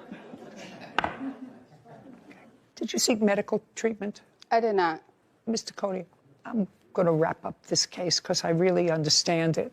I believe I understand it. What I don't understand is why, and this doesn't require an answer, it's sort of a rhetorical question, why you would want to take someone who had been a lifelong friend and someone with whom you are having a child and put either one or both of them in a situation, they don't know each other really, so they don't know whether to like each other, whether not to like each other. I mean, I assume that at this point you would, at least Miss Serrano was planning a long-term relationship with you, and she's having a child, and I assume she thinks you're going to be there to be supportive of the child. Maybe. You have other children? Yes, I do. How many children do you have? I have another son. Okay, how old? 5 years old, 5. And he lives with his mother? Yes, he does. So you see. Yes. There you go. This one's a pesky one. I'm usually good at it. I missed it before. I don't know why you would put them in a situation where they would dislike each other all to satisfy your ego. Wow. Oh, that's exactly what you did. You put them in a position where two apparently nice ladies, both of whom care about you in different ways, you put them, well, do you care about him? Yes. You think she cares about him? I've never, the entire time I was with They him, just know each other for a long time. it was way before me, so I guess if you would have put it like that. And they also went to senior prom together. Just a second. Wow, like I didn't ask you. I'm listen sorry, to me. Your Honor. I didn't ask you anything. This is not a shout out. What I'm telling you is it goes to his character. He knows her for a long time. They never had a romantic relationship. With you, he's had a romantic relationship. You did something that annoyed him. You went back to take care of your sick mother, which also attests to his bad character. And then what he does is he invites a woman to come into the house, lets you know about it, because he knows that it's going to irritate you. That's exactly what happened. He acknowledges that. That doesn't make him a good guy. So I want you to think about that. But I absolutely believe that you caused a scratch on her, which you can't do. Anyway, Mr. Cody, you owe her $750. And Miss Serrano, you can't put your hands on anybody, no matter how angry you are at them. And I'm awarding her $1,000 for you putting your hands on her. Okay. Judgment for the plaintiff. We're done. Thank you very much. This court is adjourned. I was very satisfied. I mean, I know it will cause havoc, but Different women every night, I try to keep it in secret. and that's why we stopped being friends before, but I definitely learned my lesson. I feel like it's unfortunate. I feel like she manipulated the whole situation. The friendship is over. He's gonna be a father to my child, man. After working with you now for almost a year, I'm starting to get so jaded from these cases that I'm starting to think that just staying single might be my best option if these are the alternatives. Yeah. Just blows my mind. He admitted to just pitting an old friend and your fiance, who's pregnant with your child, against each other. To satisfy your ego. Yes. Sounds like a terrible idea, was a terrible idea, turned out to be a terrible idea, and it'll land you in court on occasion. You're right, but rethink that staying single part. Think about Gordon is suing her former clients, Beatrice Jackson and Nicholas Smith, for the balance of a wedding contract. Court come to order. All rise. Have a seat, please. Case number 2030, Gordon versus Jackson Smith. Thank you. You're welcome. Miss Gordon, you're a wedding planner. Yes. You called her to plan a wedding that you were having in Las Vegas. Yes. It's your husband? Yes. The wedding was scheduled for what date? April 30th of 22.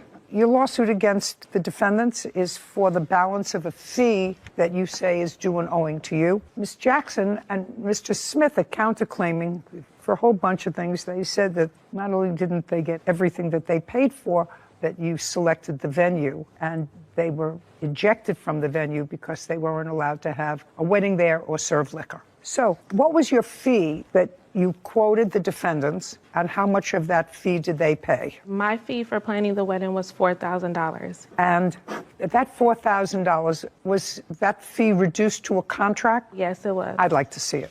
Okay.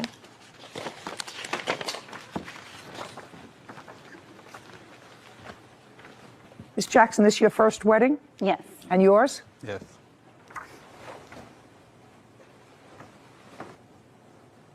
Okay, your total fee was $4,000 and a deposit of $2,000. Did they give you a deposit? Yes. Okay, so they signed an agreement to pay you $4,000. How much did they pay you in total? In total, for our planning fee, they paid No, in total, how much did they pay your company? $2,000. $2,000. Correct.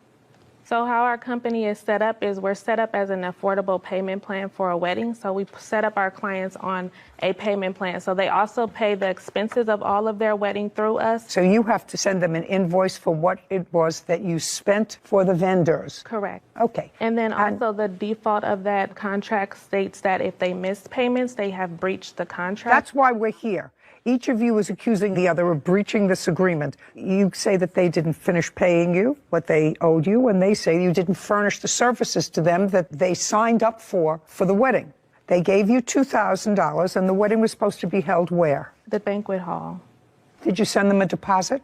No, because at that time she had not paid enough money. Just a second. The answer is no. You had not sent them a deposit. No. Had they sent you the deposit of $2,000? They sent me the deposit for our planning fee, yes. I'm talking about for your planning fee, $2,000. Yes. And how much was the deposit for? 50% of $16,000, which was $8,000. And where is the invoice for that you sent them? I don't have that invoice because she was not able to secure the venue. I read it. And from what I read in your complaint, the original venue that you secured, according to you, was rendered unavailable because of a broken pipe. That was the second venue. We went through 3 venues. The first venue, she lost that venue because she could not keep up with the payments and did not submit money for a deposit. The second venue was the R&R Event Center. That venue she lost because a pipe broke in the venue. Okay, just a second. R&R Event Center. And when was that taken? That was booked on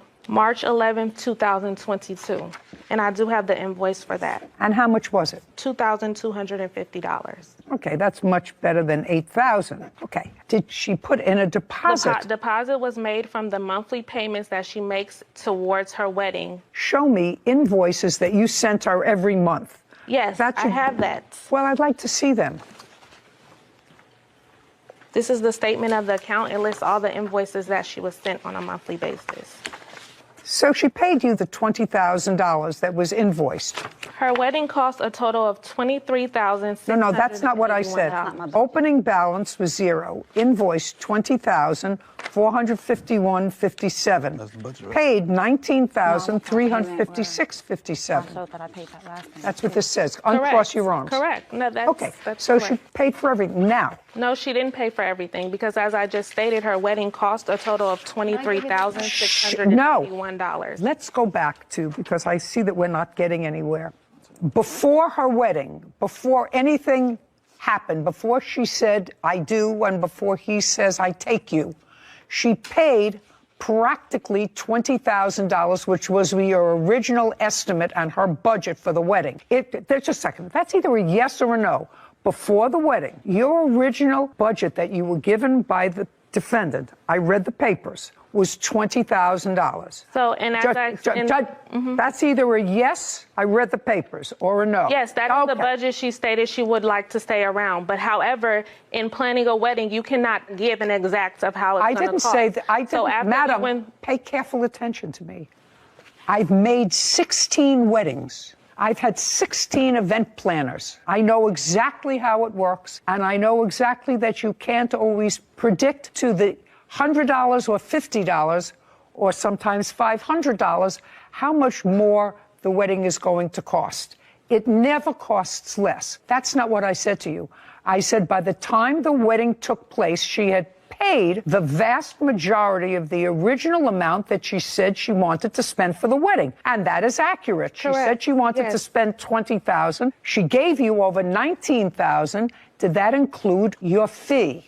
No, it didn't. Just a second. So the answer is no. That's what she wanted to spend, exclusive of your fee. Correct. Now, of your fee, she gave you an initial deposit, or they did, of $2,000. So that's yes. either a yes or a Yes. no. She gave Yes. you Yes. $2,000. Did she ever pay you the other $2,000 No. for the fee? And the rest of the expenses that you want are the additional expenses over and above the $20,000 that you, stop shaking your head, over and above what she originally said she wanted to spend. Correct. Now, I'm going to get to what happened just about a week before the wedding. Okay. You had booked a place. She had paid for the place, $2,250. Yes. And that was at R&R. According to you, something happened at R&R. Stop shaking your head. It's annoying. Something happened at R&R. What happened at R&R and when? Correct. The wedding was scheduled to happen on April 30th. Tell me what happened at R&R. I was informed by Rico, the owner, sitting on that side, that a pipe had busted and the venue would no longer be available for usage on her wedding date. And on what date was that? It was around the week before her wedding, or 2 weeks before her wedding, sorry. Date? I don't have the exact date. You own, manage, or what, this R&R? I'm the owner of R&R Events Center. Hey, tell me your last name, sir. Cox, C-O-X. Do you remember having a conversation with the plaintiff about the venue? Yes, ma'am. Do you remember when it was? March 25th of 2022. Can you tell me what you said to her and what she said to you? We had a conversation. I'm like, hey, problem with my venue. I had a pipe that busted. I won't be able to host her wedding. Well, the reception, I should say. So I informed her I can put her in contact with other venues that I may know, or I could send her back the deposit. She asked for the deposit back. I sent the deposit back probably within the hour. How much was the deposit? $2,250? No, ma'am. How much was it? $1,125, which was half. So 50%? Yes, ma'am. So you sent her back the deposit? Yes, ma'am. Did you receive the deposit, Miss Gordon? Yes, I did. The wedding wasn't until April 30th. So you had plenty of time. Well, not plenty of time. You had time to look for a new venue, or else they were going to have to change the date. Correct, and they found Just shh. What venue, you can sit down, Mr. Cox, thank you very much. What venue did you select? And had you ever used them before? No, I had not. I never worked with a challenge budget like this for a venue. If you don't like the budget, don't take the gig. Yeah, I won't.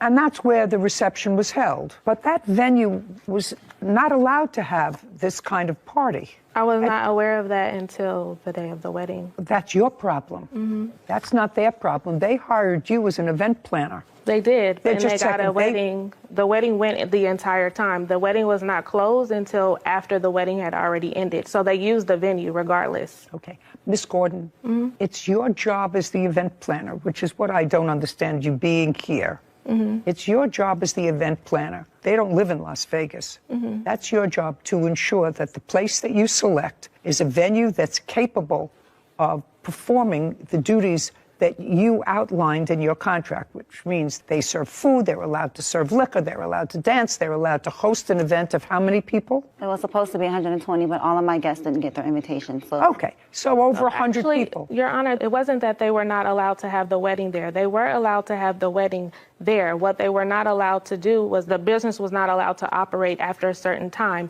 and that is what the business owner produced to us. Just a second. You want to show me a contract that she signed with that business owner? Miss Gordon? Yes, I do. Yeah, I would like to see the contract that you signed with this business owner.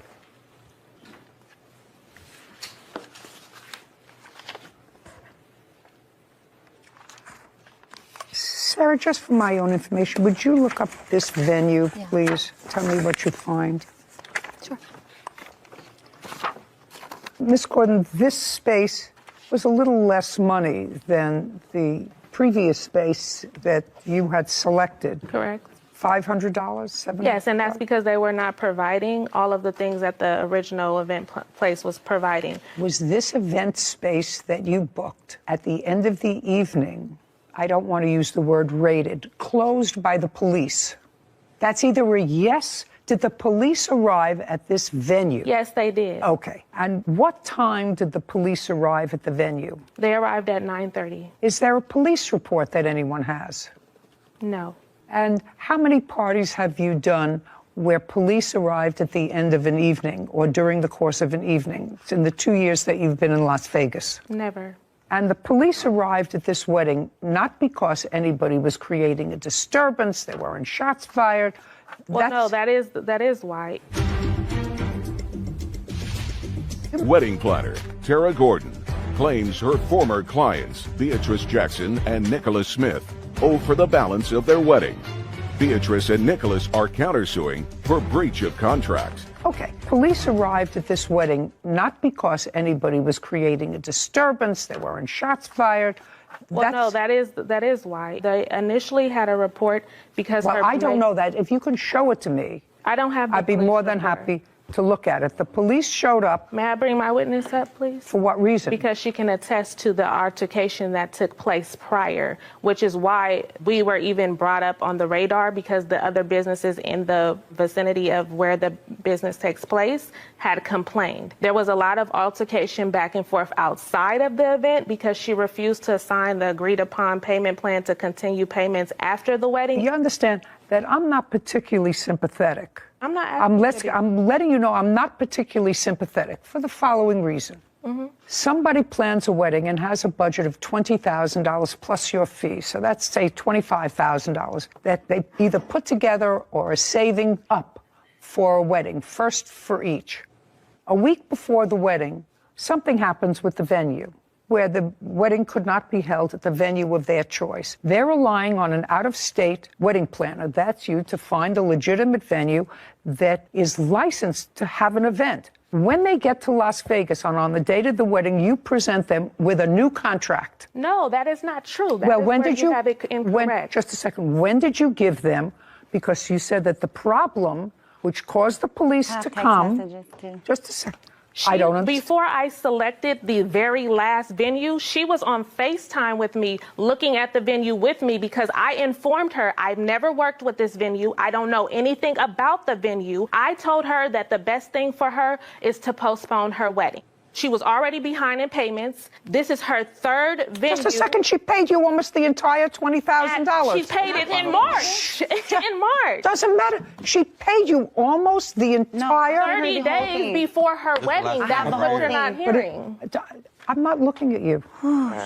Before her wedding, she paid you almost the entire amount of the $20,000 that she originally gave you as a budget before the wedding. If you look at the contract, it says that you're going to make monthly payments so that we can adequately plan your wedding. You booked me back in 2021, almost a year before your wedding. The wedding was to be planned over the course of that year. The initial venue that I have worked with that I know is reputable, she ended up not paying the deposit on time, so they had to move forward with another date. After that, I didn't get any payments from her until March when she got her tax return. And then at that time, I was forced with less than 60 days to try to find another venue, in which I did, which was our event space. And then a pipe busted in that event space. And then I was forced to find another venue for her. I told her back in January, the top of the year, you need to postpone your wedding. Before invitations went out, before of all of that, when she was having troubles with her payment plan, I advised her as a professional, I think you should postpone your wedding date. You may talk a lot, but the bottom line is you're the expert. Uncross your arms. You're the expert. You're trying to talk over me? You're trying to talk over me? No, I'm not. Good. So you're the expert. She's out of town. The reason that she selects a wedding planner in Las Vegas is because you're supposed to know whether or not the venue that you recommend is able to take care of the party you book. You may say to her, I don't uncross. You may say to her, I don't know anything about the venue, but that's your job. You're supposed to know about the venue. When I told her in the first place that she needed to postpone her wedding, that was my professional You mean that's advice. No, that's not what she hired you for, to tell you to postpone her wedding. She hired you to plan her wedding, not to give her advice whether or not. You're trying to talk over me. That doesn't happen. That doesn't happen.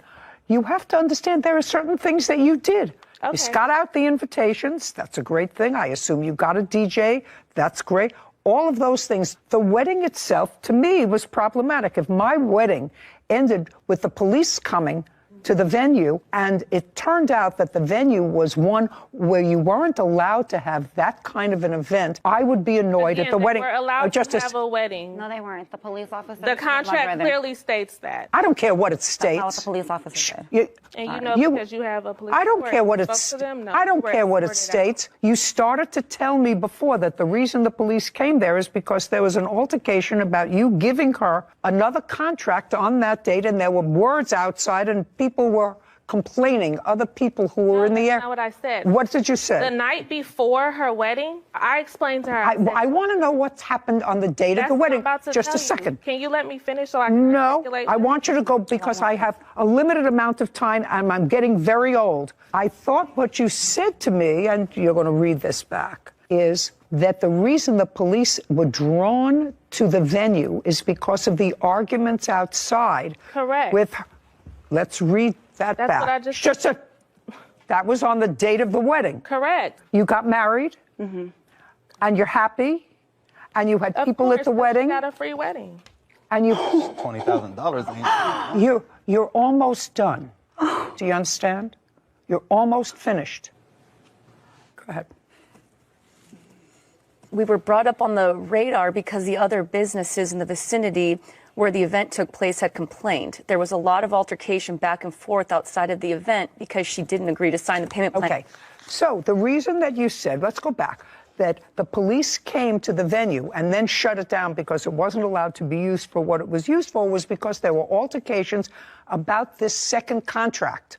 No, that's not the contract we were having an altercation about. That's what I'm trying to Oh, just a explain to second. you. On the day of the wedding, Miss Gordon, did you present her with a new contract to sign? That's either a yes or a no. I did, but not for the venue. That's It's not for the venue. I didn't say it was Okay, for the venue. yes. On the day of her wedding, did you present her with a new contract? The answer is yes. Yes. You said you had discussed that with her the night before? Correct. And uncross. Oh, sorry. And the night before, did she agree to sign? Yes, she Just a did. second. A new contract? Yes, she did. Okay. And the new contract provided for what? The new contract that she was supposed to sign Provided for what? provided for the remainder balance of the $23,681 that her wedding actually cost. Because she had only paid $19,000, you have the sheet, so I don't have the exact number. $19,356.57. Correct. So since she had only paid that amount and the total expenses for her wedding were $23,681, so the and night so before what- she so agreed what- to make a payment plan with me to extend her payments beyond her wedding date to pay off this remainder balance. And is that what she agreed to on the phone? Is that what you're saying to me? Correct. She agreed with She you agreed on. She agreed on the phone to pay you the additional $3,500 or $4,000, and she agreed to pay it over time. Correct. And that was Friday night. Correct. And then she got to the wedding. Correct. And at what point did you present her with the new contract? At what point in the event? Upon her arrival to the reception venue. Now, what happened when you got to the reception venue? You'd already gotten through the ceremony, so you're already married. What time did you get to reception? So the reception was supposed to start at 5. It was supposed to start at 5, but when we got there, she wasn't even done decorating. All of my family stayed outside for another hour, including my grandmother, my grandpa. We waited in cars. Okay. You said it was supposed to start at 5. At 5. This venue that I have here someplace, you have it? I think it was supposed to start at 5:30 and end at 10:30 per the contract. Okay. Thank you. Was it supposed to start at 5:30? Yes. What happened at 5:30, Miss Gordon? I presented her with the contract, and then she refused to sign it. Her guests were waiting outside because she was refusing to sign it. When she refused to sign it, because our agreement was she was going to sign the agreement before we started the reception. When she said that she did not want to start the reception, I responded and I said, we will pack all of this up and my staff and I will leave because now we're not being paid for our services. What time did the police arrive? I'm telling you, I would be furious if I spent $20,000 for a wedding and my evening ended by the police having my guests leave. Furious.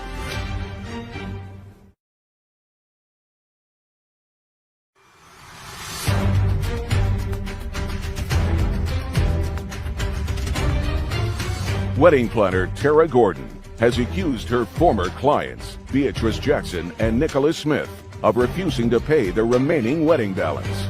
Beatrice and Nicholas claim Tara booked an illegal venue for their reception. So, what time did the police arrive? The police arrived at 9:30.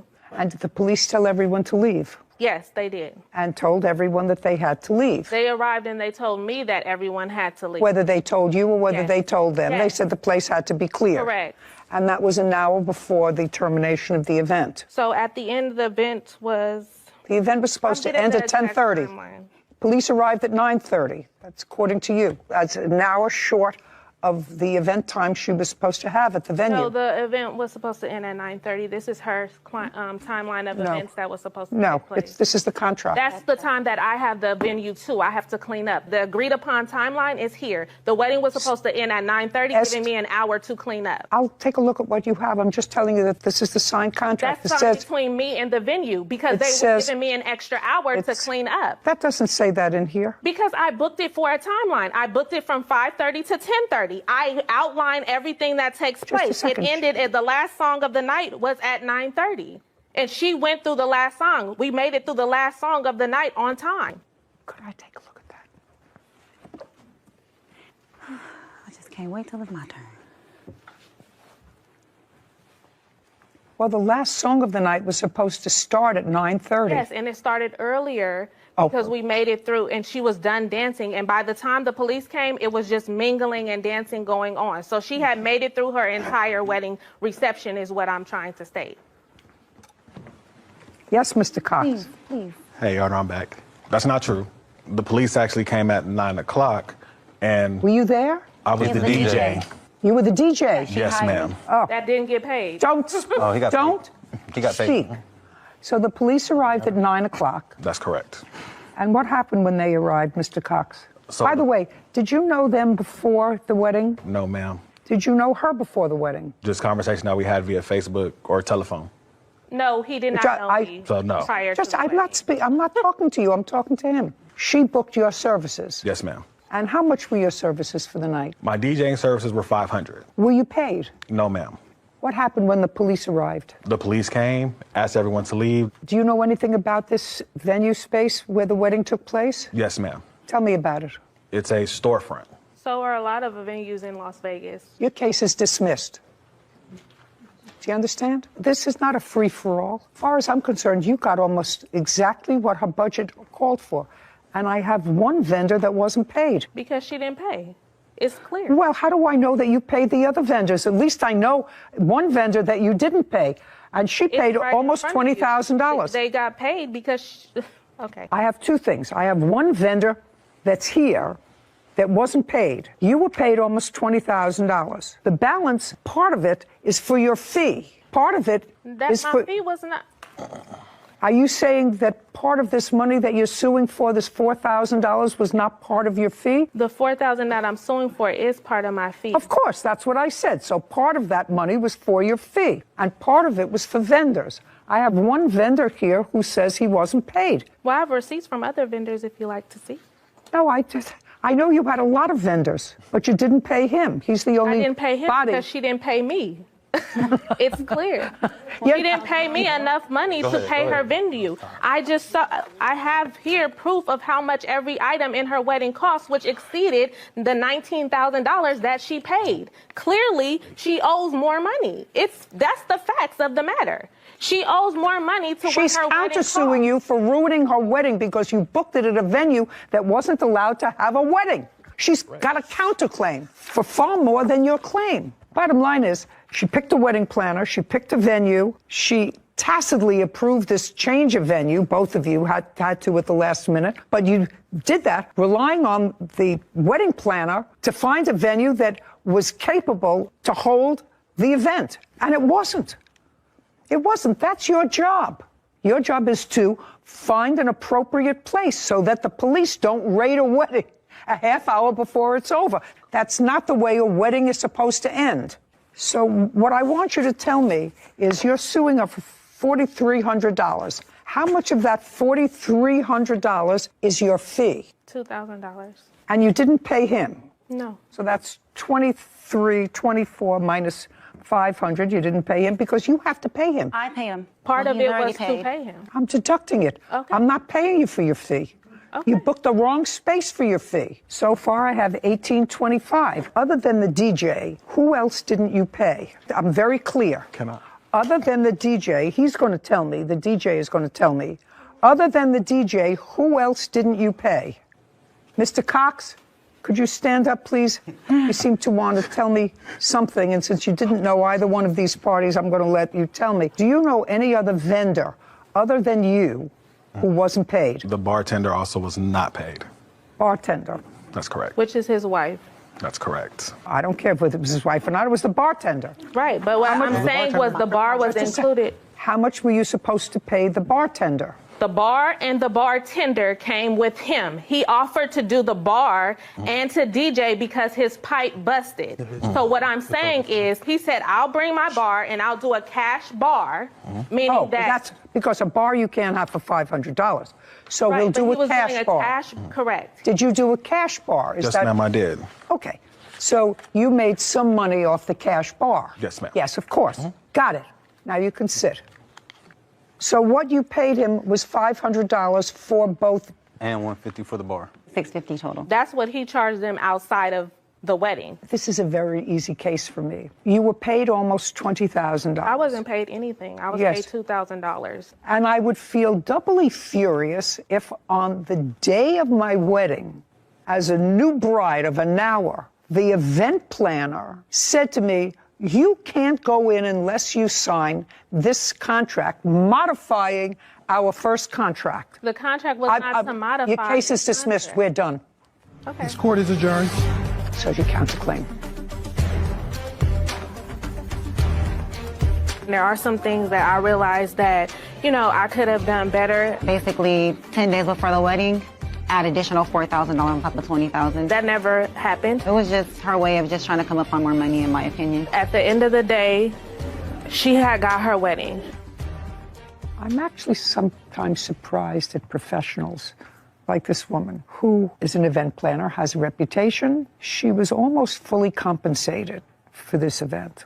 And the wedding was, if it were my wedding, I would say, it's ruined by having a police shut it down. We had a wedding a month ago. What would you think if the police? You would not be happy if you paid any amount of money to a professional and had that happen. I really thought it was outrageous. The whole thing was just tacky, waiting outside the venue when she got there from the ceremony, and before she could go in, she had to sign the contract. That's really not what you do as a professional. Bad business. Hello दोस्तों, स्वागत है आप सभी का हमारे आज के एक और नेक्स्ट वीडियो। मेरे प्रिय भाई बहनों, एक बार फिर से आप समस्त भाइयों का स्वागत है, एक बार फिर से आप समस्त भाइयों का वेलकम है। आज के हमारे एक और नेक्स्ट वीडियो मेरे प्रिय भाई बहनों, आज की वीडियो एक बार फिर से बहुत ही शक्तिशाली, बहुत ही पावरफुल, बहुत ही धमाकेदार होने वाली है। इसलिए आप लोगों से हमारा एक ही रिक्वेस्ट है, एक ही निवेदन रहेगा, आज की दुआ को पूरा सुनिए, आज की प्रार्थना को पूरा सुनिए, क्योंकि जो आज की प्रार्थना होने वाली है आशीष और बरकत की, इस वीडियो के अंदर आप लोगों के लिए हम दुआ करेंगे। जितने भी लोग इस दुआ को सुनेंगे, जितने भी लोग इस प्रार्थना को सुनेंगे, आज सच्चे दिल से, आज अपना दिल खोल के उनके जीवन में परमेश्वर आशीष और बरकत को लाएंगे। चलिए बिना देरी करते हुए हम प्रार्थना को करते हैं। धन्यवाद मेरे राजाओं के राजा, धन्यवाद मेरे प्रभु के प्रभु, मेरे खुदा। प्रभु जी, आप जीवन बदलने वाले हैं, आप हालातों को चेंज करने वाले प्रभु, आप परिस्थितियों को दूर मिटाने वाले, आप समस्याओं को दूर करने वाले मेरे यीशु राजा।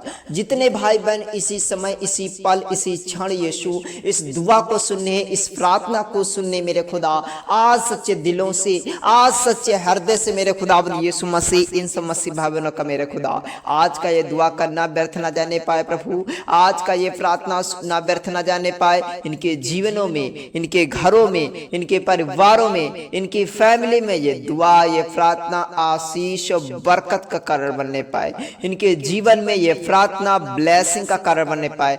दया कर दे मेरे खुदा, स्वर्ग से मेरे खुदा वो दया वाला हाथ बढ़ा के प्रभु जी, वो बरकत वाला हाथ बढ़ा के मेरे खुदा, वो महाभिषेक बड़ा हाथ बढ़ा के मेरे खुदा, इसी समय, इसी पल, इसी क्षण मेरे खुदा यीशु मसीह प्रभु अपने बाल बच्चों पे रख दे, अपने बेटे बेटियों पे रख दे मेरे खुदावंद यीशु मसीह। प्रभु इसी समय स्वर्ग से मेरे खुदा वो दया वाला हाथ बढ़ा के, वो बरकत वाला हाथ बढ़ा के, वो महाभिषेक बड़ा हाथ बढ़ा के मेरे खुदा अपने बेटे बेटियों पे रख दे, दया कर दे।